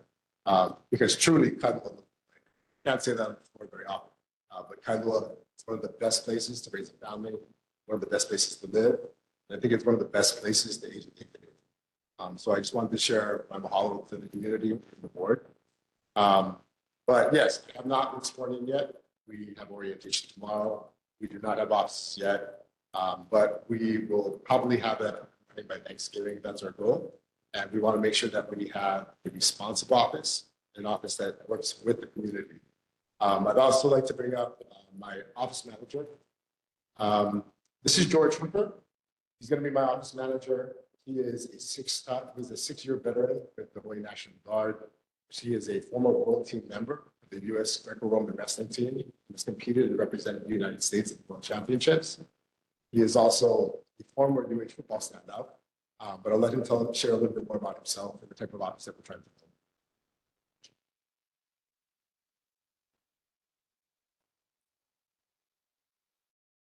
Hi, everyone. Thanks for having me. Yeah, my name is George Hooker, and just wanted to introduce myself, considering that I'll be helping out and supporting Mike and beautiful Kailua. I'm just honored to support the district any way I can, and answering your phone calls and concerns. And like Mike said, wrestled the Army and the U.S. and served in the National Guard, and also was able to play for UH and get a degree in economics from there, and play for the Rainbow Warriors for a few years. It's a lot of fun. Yeah, and just looking forward to meeting every single one of you, and hopefully you'll come down for opening day and lay Mike and check out the office and all the decorations, and just ready to serve and get to work. So thanks for having me. Thanks, George. And George was highly sought after as a manager. He's been in the legislature for a few years now. He's been working with the Ways and Means and Game. Highly recommended from Basso Player. Anyway, Q&A for our son. Okay, any questions for Mike? All right, I thought this was day one, so tomorrow is day one. Okay, I thought it was today. Okay, mahalo and congratulations.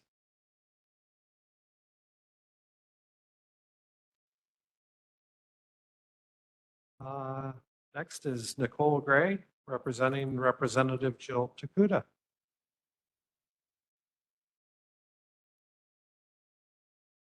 All right, I don't think we have Nicole with us tonight. Next are reports from members who attended other meetings. Any members have anything to report this month? Travis, Council.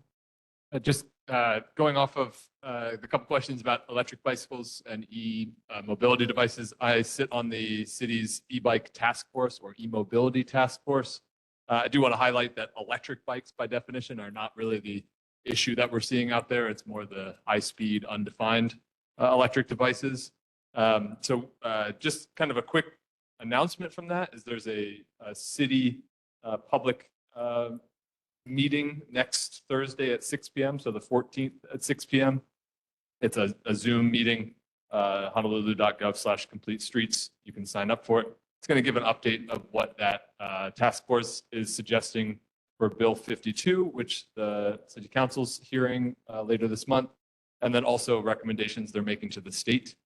A lot of the definitions and changes do have to happen at the state level. So I look forward to working with folks there as well. But just wanted to let you know, we'll certainly discuss this at our Transportation Committee next week as well, which is an hour after that meeting. So just a note that that is an ongoing issue that a lot of people are discussing. HPD, EMS, city, state are all within that meeting. So.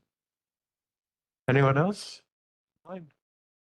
Okay, and I also attended Complete Streets for Kailua Drive and surrounding area workshop that was held at Kailua Elementary School.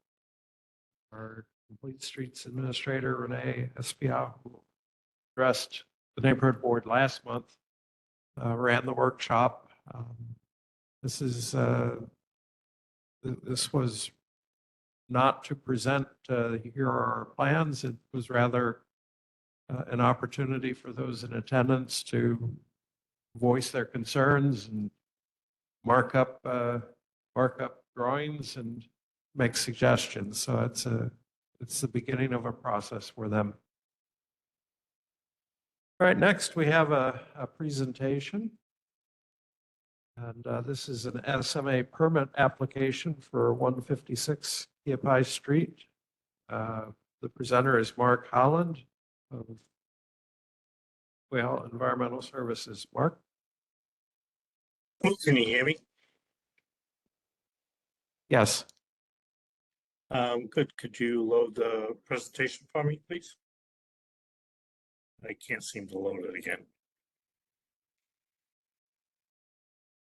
Okay, this is a night for technical challenges. We do have it on our meeting materials. Nope, not that one.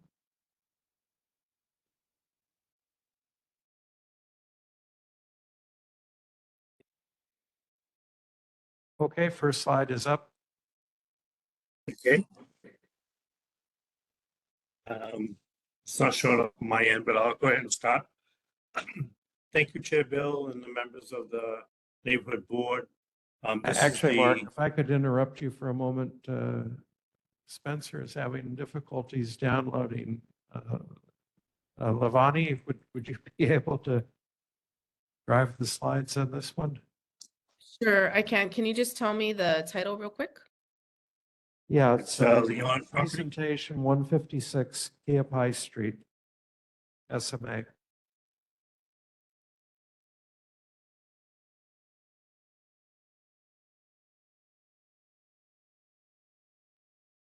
Thank you very much, Lavani.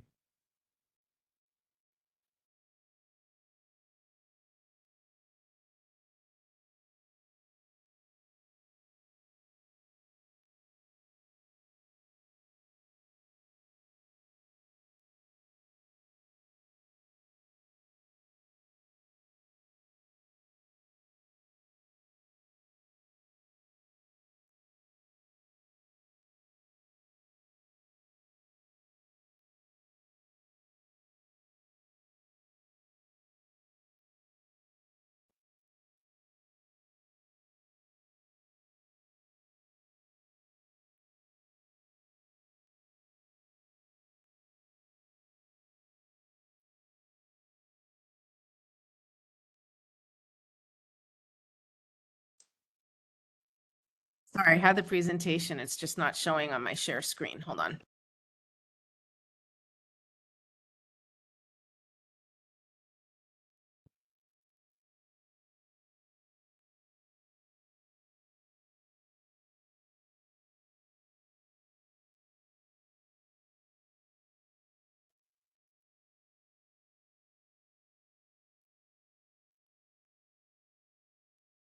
Can you see it? Yes. Yep. Thank you, Lavani. Okay, so sir, if you could just tell me when to move on to the next slide. That'll be fine. Thank you. This is the on property, also known as the Lee residence. It's a draft environmental assessment for a future SMA major application.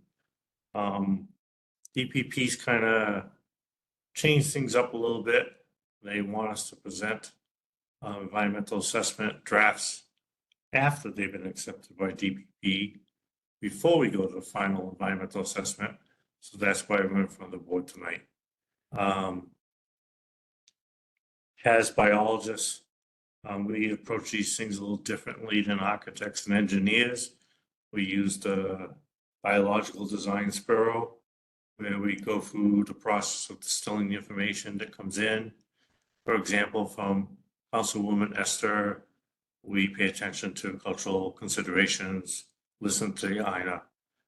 From Bill Hicks, we listen to what he's told us about what the Kailua board is concentrating on different conditions for SMA applications. We've gone through many, many properties. In the past 2 years, we've had 57 SMAs approved, and each and every one of them we develop further and further with the conditions that the neighborhood boards, DPP, the council likes to hear and wants to make sure there are conditions. So that's what we consider the biological spiral, and you're at the stage of evaluation. So next slide, please. This is the property. It's basically right now, it's a 2 single-family dwellings that kind of like diminishing in repair needs. The proposal is to replace the 2 single-family dwellings with 2 duplexes. It meets the Oahu General Plan and Kailua Sustainability Communities Plan for increasing housing for Kailua. So this is not short-term rentals. This is a local property owner who is basically changing 2 single-family rentals to 4 rentals to increase housing in the Kailua area on an inland non-shoreline lot. Next slide, please.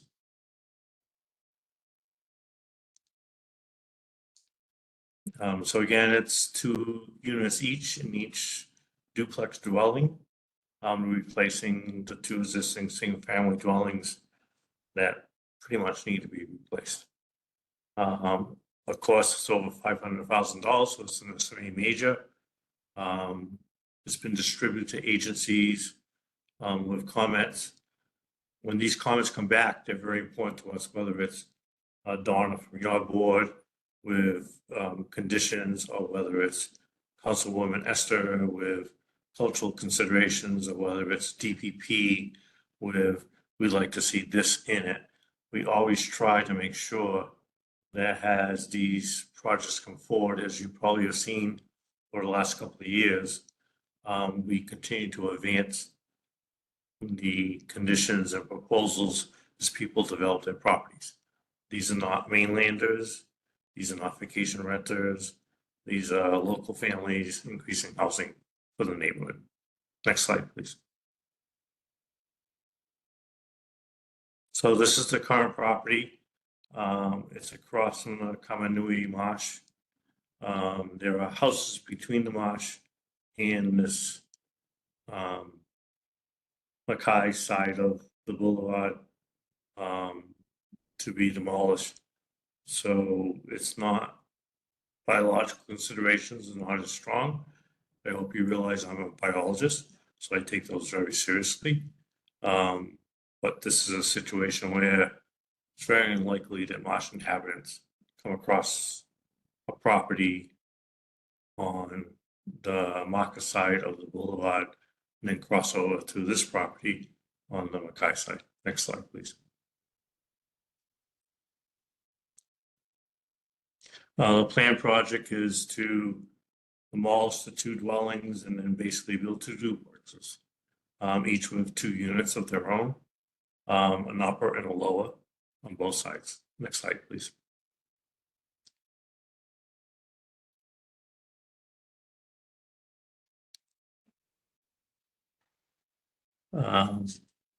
This is just again a representation of the demolishing of the existing units. Next slide, please.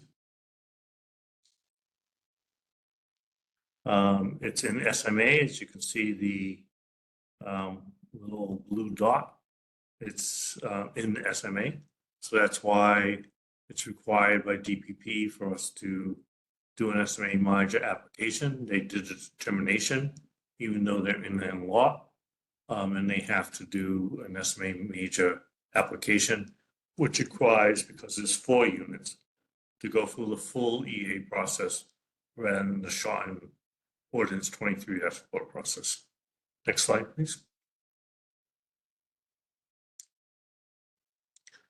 This is the soils of the site.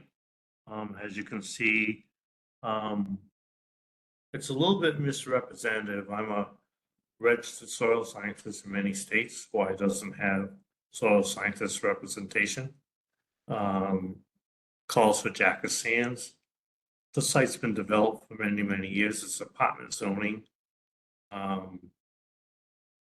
It's mixed with a lot of artificial soils from past grading, past structure building, past loom placement, structural fill placement for past foundations.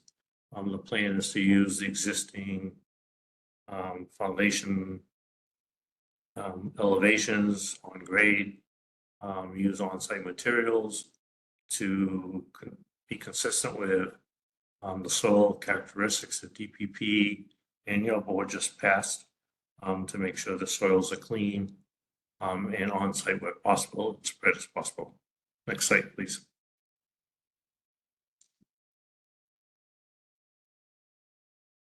As you can see, the little red balloon right there in the middle, the site's not affected by the 3.2 sea level rise. Next slide, please.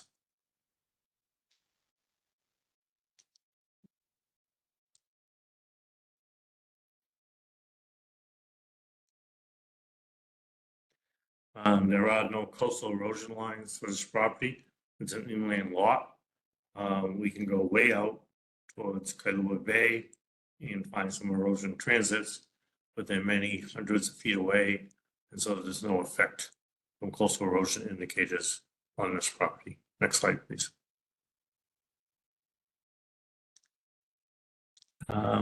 As most of Kailua, unfortunately, Category 4 hurricanes affects most of your community.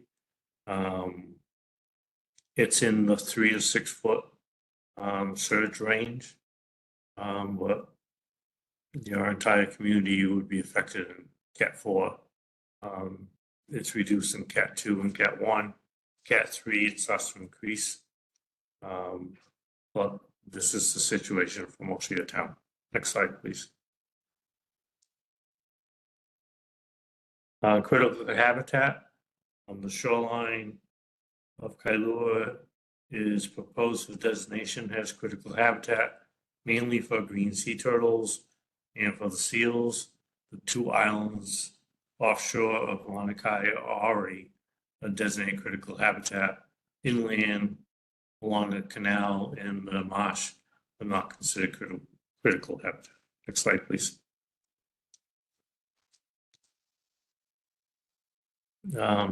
It's 2 blocks away from the marsh. We've done a lot of work on the marsh. I was the past environmental planning division manager of URS for the Kailua Kaneohe septic project, as well as co-office manager in charge of the employees of URS Honolulu. So we've worked on that marsh. We know what the issues are. It's a wildlife sanctuary. I just highly doubt that they cross through properties, cross through a street and come on. We have put the provisions in that if shearwaters put burrows into the property, that work immediately stops. We have the same stop work order for cultural artifacts discovered, even though it's already been graded and built on and excavated. But the same things apply to any of the marsh inhabitants to decide to wander, I guess, for lack of better words. Next slide, please.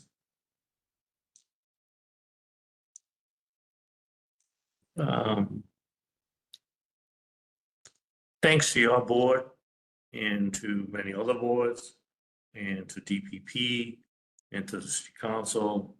There's a lot of conditions that we put in now with all the environmental assessments, the SMA filings, to make sure that their conditions apply to flood hazards, to hurricanes, to mean soil conditions, to wildlife considerations, cultural considerations. And these are purely the result of doing these consultations with you in the past and now again in the future. Next slide, please.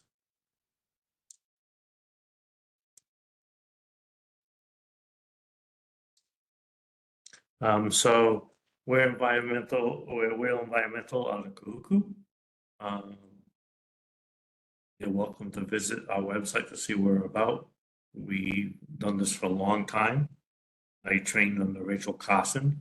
Many of you probably don't know who she is, but she started the environmental movement in the United States. And we take environmental considerations very seriously. So next slide, please.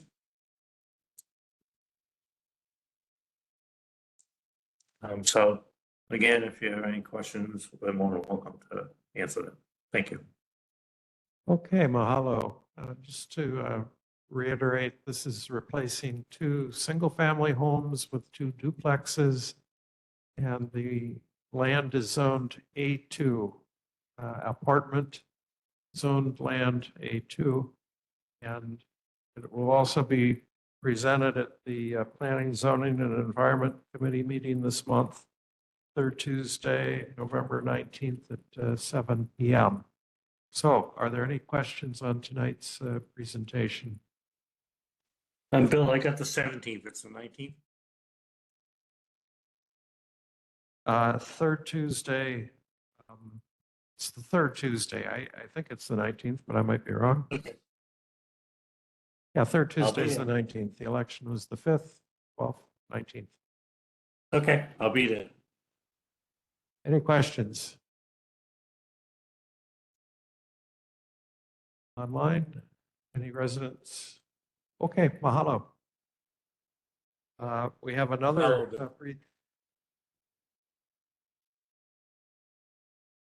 I'm sorry, is someone speaking?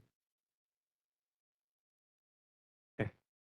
Another presentation, and this is the SMA application for the Kailua Ridge, otherwise known as the Lanikai Pillbox Trail Improvements. We have this evening Marigold Zoll and Aaron Lowe from DLNR rather, and also Katie Collison from PBR Hawaii. And we are also going to have an encore of this presentation at our December meeting. So please. Aloha Board, community members. Thank you for having us present this evening. As Chair said, we are presenting on SMA permit that the DLNR is going to be taking on to begin some physical improvements at the Kailua Ridge Trail. We know that this is an urgent matter, and we're excited to be here tonight to be progressing this project along. We also know that there's a lot of interest in the trail. It's a very popular recreational facility in our community. And so we thought we should give you an update on just the overall planning project too, and do a little check-in.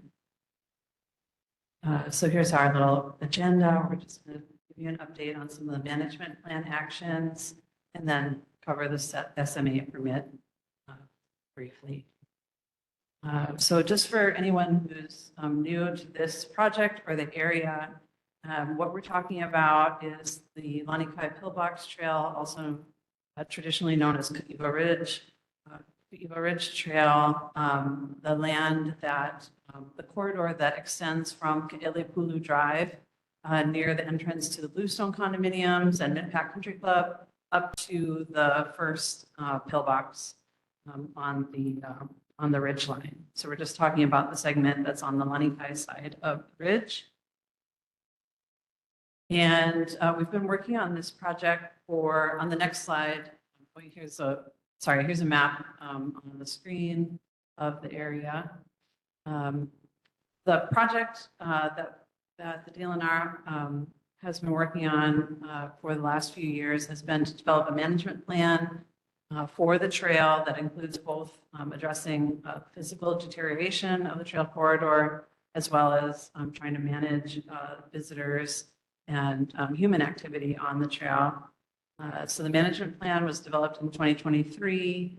We prepared an environmental assessment to evaluate that the actions that were in the management plan in 2023, presented to the neighborhood board at that time, took in the comments from the board and from community members, made some edits to the plan, and presented for public review the final EA in 2024. And now we're moving on into special management area permit, and then that will need to be followed by a conservation district use permit. So on the next slide, I just wanted to share some updates on visitor management strategies, or at least touch on the fact that inside the management plan are some visitor management strategies, including community-based stewardship models. We've had some different meetings with members of the community in Lanikai to talk about what that might look like for a nonprofit or an association to take on some stewardship responsibilities. Volunteer and staff maintenance education is really important. And then full enforcement, there's been some changes made on the state side and how they can enforce rules in these types of situations. And then permit system is an option, not implemented at this time, but it's one tool in the toolbox of managing people in environmental situations and recreation facilities. The physical improvements that are proposed in the plan are sustainable trail design. Initially, we had proposed a little more built corridor, more stairs and harder surfaces to address some of the steeper slopes. And based on feedback received from the community, have pivoted to more sustainable trail designs. And I'll show you some images of what, drawings, what those look like in the final EA that we're just carrying forward and through this permitting process. And the bottom bullet point on this slide is just super important. High priority for us is to address the sediment that's coming off of that trail downstream, down the street, which can look like a stream in a heavy rain situation, and going into Alapapa Reef. So that's like our most primary consideration and concern with the physical improvements. So on the next slide, these are just some of the milestones and activities that DLNR has been undertaking over the last couple of years around education for visitors to the trail. There's been some online resources that have been launched over the last few months. And last year, DLNR received funding from the HTA, I believe, to help fund trail stewards. And many of you who are in the neighborhood have probably noticed that there's actually a physical presence out at the trail. And from the reports that Erin at the Na'alehele program is getting, that physical presence of having people there and educating folks that are attempting to hike the trail has been beneficial to people's safety and just general etiquette and activities that are occurring out there. One highlight that I want to bring to your attention is that the DLNR organized a community work day just mid-September. Unfortunately, I was out of town and I couldn't be there, but it sounds like they had really good turnout and worked on installing some water diversions down at the foot of the trail where we see so much erosion from the denuded hillside at that first steep descent. And then I guess recapping on the next slide just kind of walks through the EA process, which I already spoke to earlier on. Throughout this whole time, this project's been going on for a really long time for all of us. And a lot of that time has been working with property owners at the first ascent of the trail at Ke'elipulu Drive to realign some easements. And that work is still in process. So hats off to these guys for just being really diligent and keeping working with those owners to realign the easements so that we can have a proper corridor to work in to design a good trail that's going to be accommodating for hikers for years to come. And then moving forward, as we mentioned before, we've got the SMA permit followed by the conservation district use permit. So I don't think I need to review for anyone here what a special management area use permit is. We've seen two other presentations this evening pertaining to development in the special management area. All of Hawaii is in the coastal zone, and the counties have a responsibility to implement the federal requirements of the coastal zone. And City and County of Honolulu and our other counties adopt special management areas near their coastline where they have special protections for development, for the environment and people, the industry that rely on coastal zone features for our health, economy, ecology, and so forth. And that's why we have special management areas. So all developments in that area are subject to a special permit. It's issued by DPP. And you can move on to the next slide, McKenna. This is showing a map, an aerial photo of the project corridor with some insets showing different trail types using sustainable trail design. So it's very natural surfaces, boulders used to pin the corners rather than stairs and that sort of thing. And I've got some close-ups of the insets in the next couple of slides. And I guess what's important to tell you about, going back to the previous slide and some of the others of the trail sections, I think what's important to note is that this is going to have to be field verified all the way through.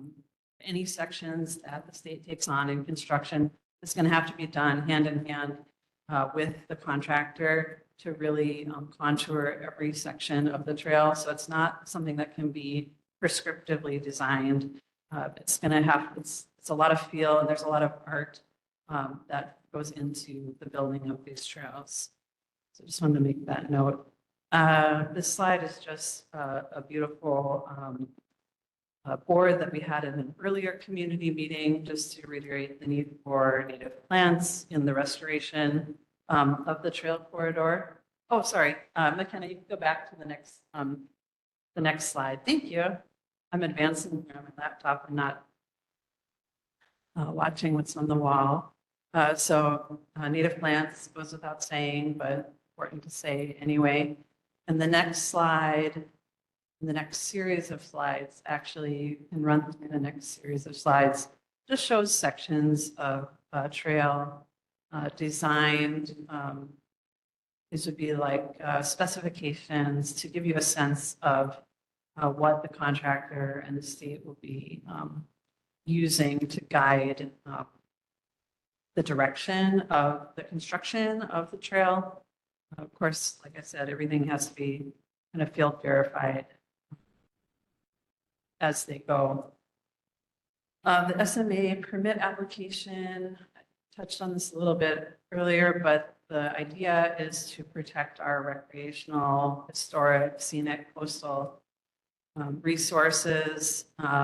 Coastal zone management looks out for economic uses of our coastal areas, protects our communities from coastal hazards, and has requirements for managing development and the need for public participation. So here we are implementing that public participation component of the evaluation. Couple of maps just to illustrate the project's location within the SMA. You can see from the pink on the previous slide that the SMA extends really over the whole Kailua Ridge, all of the golf course, and all of Lanikai proper. And on this slide here that's on the screen, I can just see that the trail is in the state conservation district. So that will necessitate the need for a conservation district use permit. And then the final slide here, the 18th, 19th slide is just what we've talked about already, kind of the next steps for regulatory requirements that the state will need to meet And contact information on the final slide for Miracle with Division Forestry and Wildlife, Aaron, also Division Forestry and Wildlife, Not All LA Trails Program, and then myself, the art consultant. Thank you. Okay, mahalo. And this is also on the agenda for Planning, Zoning, and Environment meeting third Tuesday, November 19th at 7 p.m. Are there additional remarks from your team? Hi, members of the board. I'm Marigold Zoll. I'm the Oahu Branch Manager for Division of Forestry and Wildlife. And I just wanted to add that the funding that was appropriated by the legislature, thanks to Lisa Martin, we were able to secure that funding. We put the project out to bid, got a responsive bidder. So we blanketed the funds, and we're in the process of adjusting the scope of the contract to meet the amount that's budgeted for it. The bid came in much higher because the scope of the project was the entire trail corridor to the pillboxes. And so we'll be able to address at least the highest priority section, the steepest section at the very beginning of the trail that's contributing the most sediment to the shore environment. So, yeah, and then so we've embarked on this, developing a volunteer program so that we can leverage folks' interest in doing independent trail projects. So we're going to have a training program and a permitting program so that folks who are inspired to help us out and maintain our trails on this island, perhaps across the state, and engage with us and trying to, make, just leverage our impact in our small program. Thank you so much for your support. We appreciate it.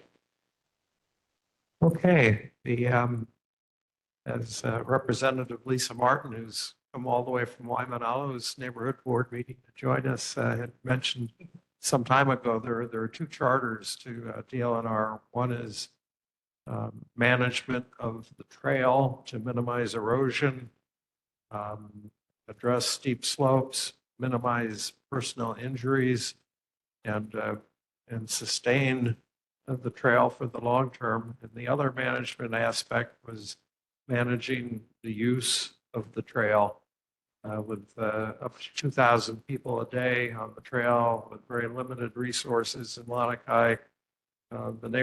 This neighborhood board had passed a resolution recommending an advanced reservation system, Kailua check-in site, and a shuttle to go there for managing the access. And so we understand the focus of this is on the physical upgrades to the trail for the SMA process, but just as a reminder, we're also interested in the managed access aspect of it. Are there any questions? Very well. Will there be any improvements to the pillboxes up there? Any restoration work or safety work or anything going on with the pillboxes as part of the project? There was a previous appropriation to improve the pillboxes for safety reasons, and that project was finished. So we are not planning to do any further work to the pillboxes at this time. All right, other questions tonight online? Oh, David Lai.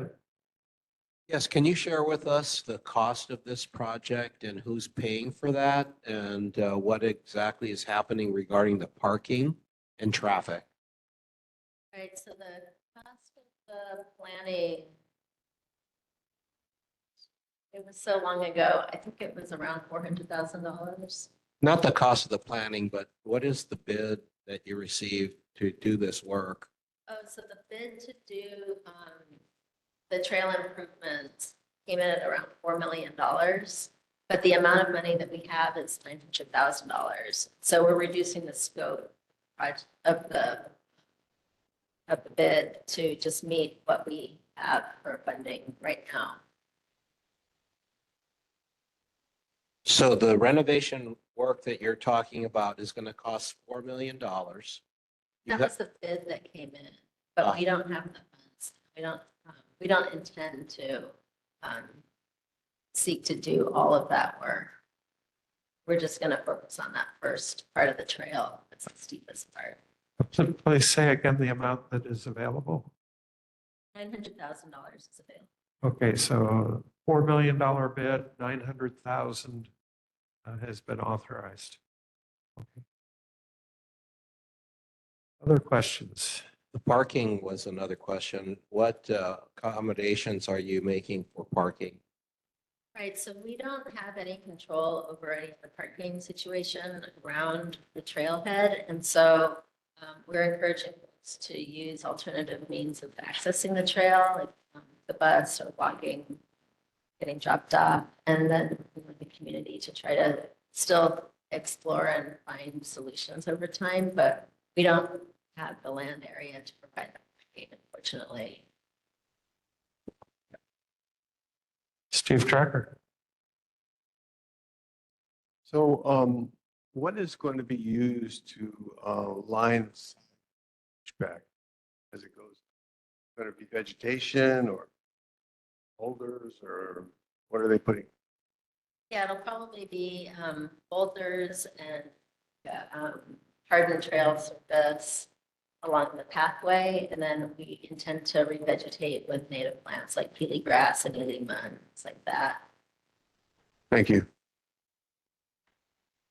Okay, just a reminder, we do have a motion tonight. Donna Wong? Are there going to be any restrooms, any porta potties, any facilities? We don't have the land area to provide that, but we can provide information to the hikers about the lack of facilities and being prepared for that kind of hike when they get there. Yeah, but because I think that in all the research, just like with the beaches in Lanikai, people come and they're totally unaware of what is there and what isn't there. So maybe we've got to somehow get the word out before. And that's I think, one of the things you looked at was a registration or check-in time. So Right, so I hope it's- something like that is Yeah, still we on still the have on book. the table the idea of a reservation system so that we can communicate with folks who intend to use the trail about the lack of facilities and how to get to the trailhead to reduce their impact on the neighborhood, as well as try to spread out the use over the day. Like Diamond Head has shown to be really successful in improving the visitor experience and still accommodating. We do have the Namanu Trail Stewards Program. We've had stewards at the trail since December last year, and they've been gathering data about the users of the area, and we're going to be using that data to see when the most popular times of the day are and the demographics and things like that that we can use to try to manage the use better. Okay, thank you. Evan Weber? Yeah, I just wanted to say a quick mahalo to you all for taking the feedback that was given throughout the various community meetings on this project. I was at a number of them. That Representative Martin helped to lead a number of them as well. And I know you continue to be involved in helping us through this effort, so mahalo to you too. But just this presentation is dramatically, I think, incorporating a lot of the community concerns and ideas and feedback. So yeah, it's just a really great example of government responding to the community and doing its job. And yeah, just really grateful. We don't get that all the time. And in fact, we're still waiting for the overlapping traffic management plan from the city, which has not been as good at that. So we continue to wait from the city for that as people have raised this overlapping issue that you all don't have jurisdiction over, but wanted to give a big mahalo for to you all for really taking this seriously and listening to the community. Other questions? Okay, so we'll continue at PZ&E and also at the board meeting next month. Representative Lisa Martin.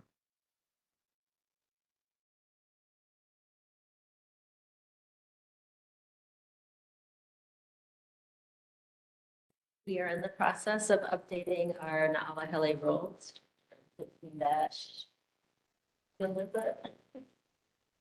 1:30. And that'll go through a public hearing process. And that would allow us to charge a fee for using the trail, for using a trail.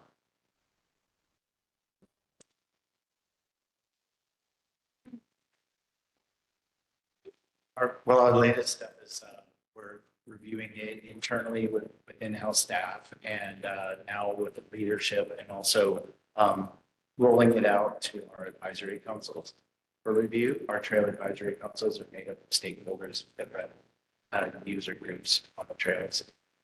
So hopefully we'd like to roll it out. I'd like to see it rolled out before the end of the school year. So maybe by July, hopefully, but I can't say that for sure. Shout out our statewide Alaheli program manager position is open. And so if anyone is interested in applying for that position, we could really use that leadership help. Okay, mahalo. We're running short on time. We'll move on to the next business is an individual motion. The Kailua Neighborhood Board requests CIP funding for the hardening and retrofitting of one or more previously designated hurricane shelters, preferentially either Kalaheo High School or Kailua High School. Does anyone like to make this motion? Chair. Cheryl. Claudine Tomasa. Yes. Okay, is there a second? I second it. Carol Miyashiro. Claudine, would you like to further introduce the motion? Thank you, Mr. Chair, and I want to thank you and Carol for supporting this important motion. I think the motion or the resolution itself explains the reason why we need to pass this as a board. And it's basically a public safety issue. And it's quite obvious that with the change in the climate warming and so forth, the hurricanes are getting worse. And the worst part of the hurricane is a storm surge, which comes from the ocean. And when you have a category 4, you're also going to have heavy rainfall. So with the storm surge coming from the ocean and the heavy rainfall, Kailua will be inundated. So we need to have these shelters retrofitted so that our people will find a safe place to evacuate. And if you look at the rest of the resolution, it would give you a simple explanation. I urge my board members to pass this. Thank you. Okay, is there any discussion? Any discussion online? Any resident discussion? All right, I call for the motion. Josiah Accow. Aye. Aye. Travis Council. Aye. Jeff Klein. Aye. Kellyanne Kobayashi. Yes. Aye. David Laia. Aye. Jade Lau. Aye. Lavani Lipton. Aye. Aye. Carol Miyashiro. Aye. Kayala Burrell. Aye. Aye. Kate Ryder. Kate Ryder. Claudine Tomasa. Aye. Aye. Steve Tracker. Aye. Evan Weber. Aye. Gary Weller. Aye. John White. Donna Wong. Aye. Jeff Suckernick. Aye. Aye. Chair votes aye. Motion passes unanimously.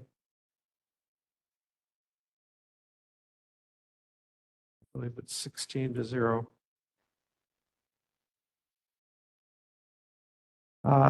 Next order of business is approval of minutes. Any changes or corrections to the October 3rd minutes? Hearing none, minutes stand approved. Committee reports. Any committee chairs wish to amplify their reports or agenda? Okay. Committee membership motions. Any changes to committee memberships?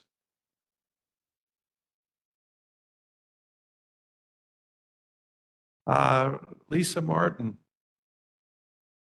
Lisa Martin.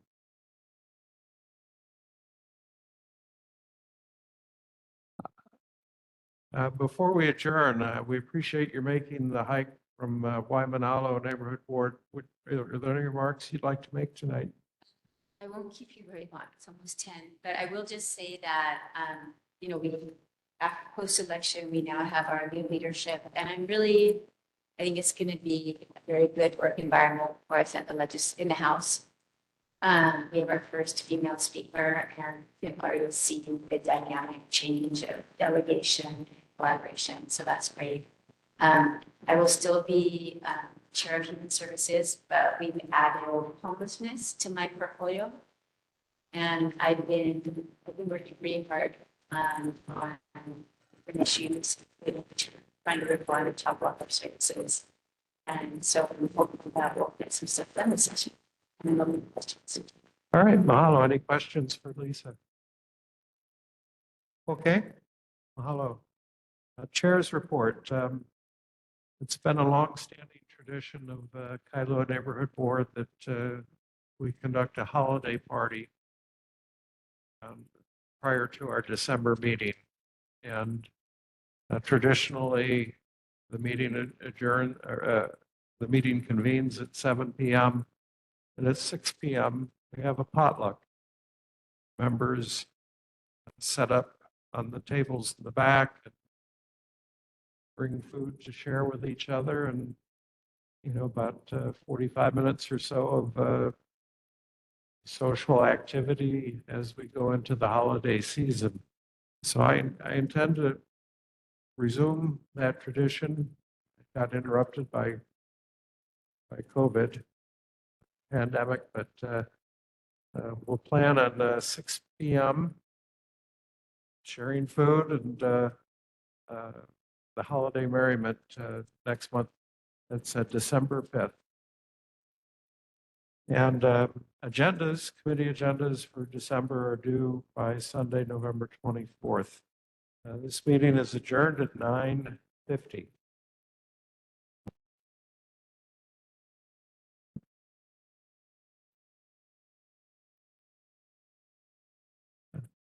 Yeah, the meeting is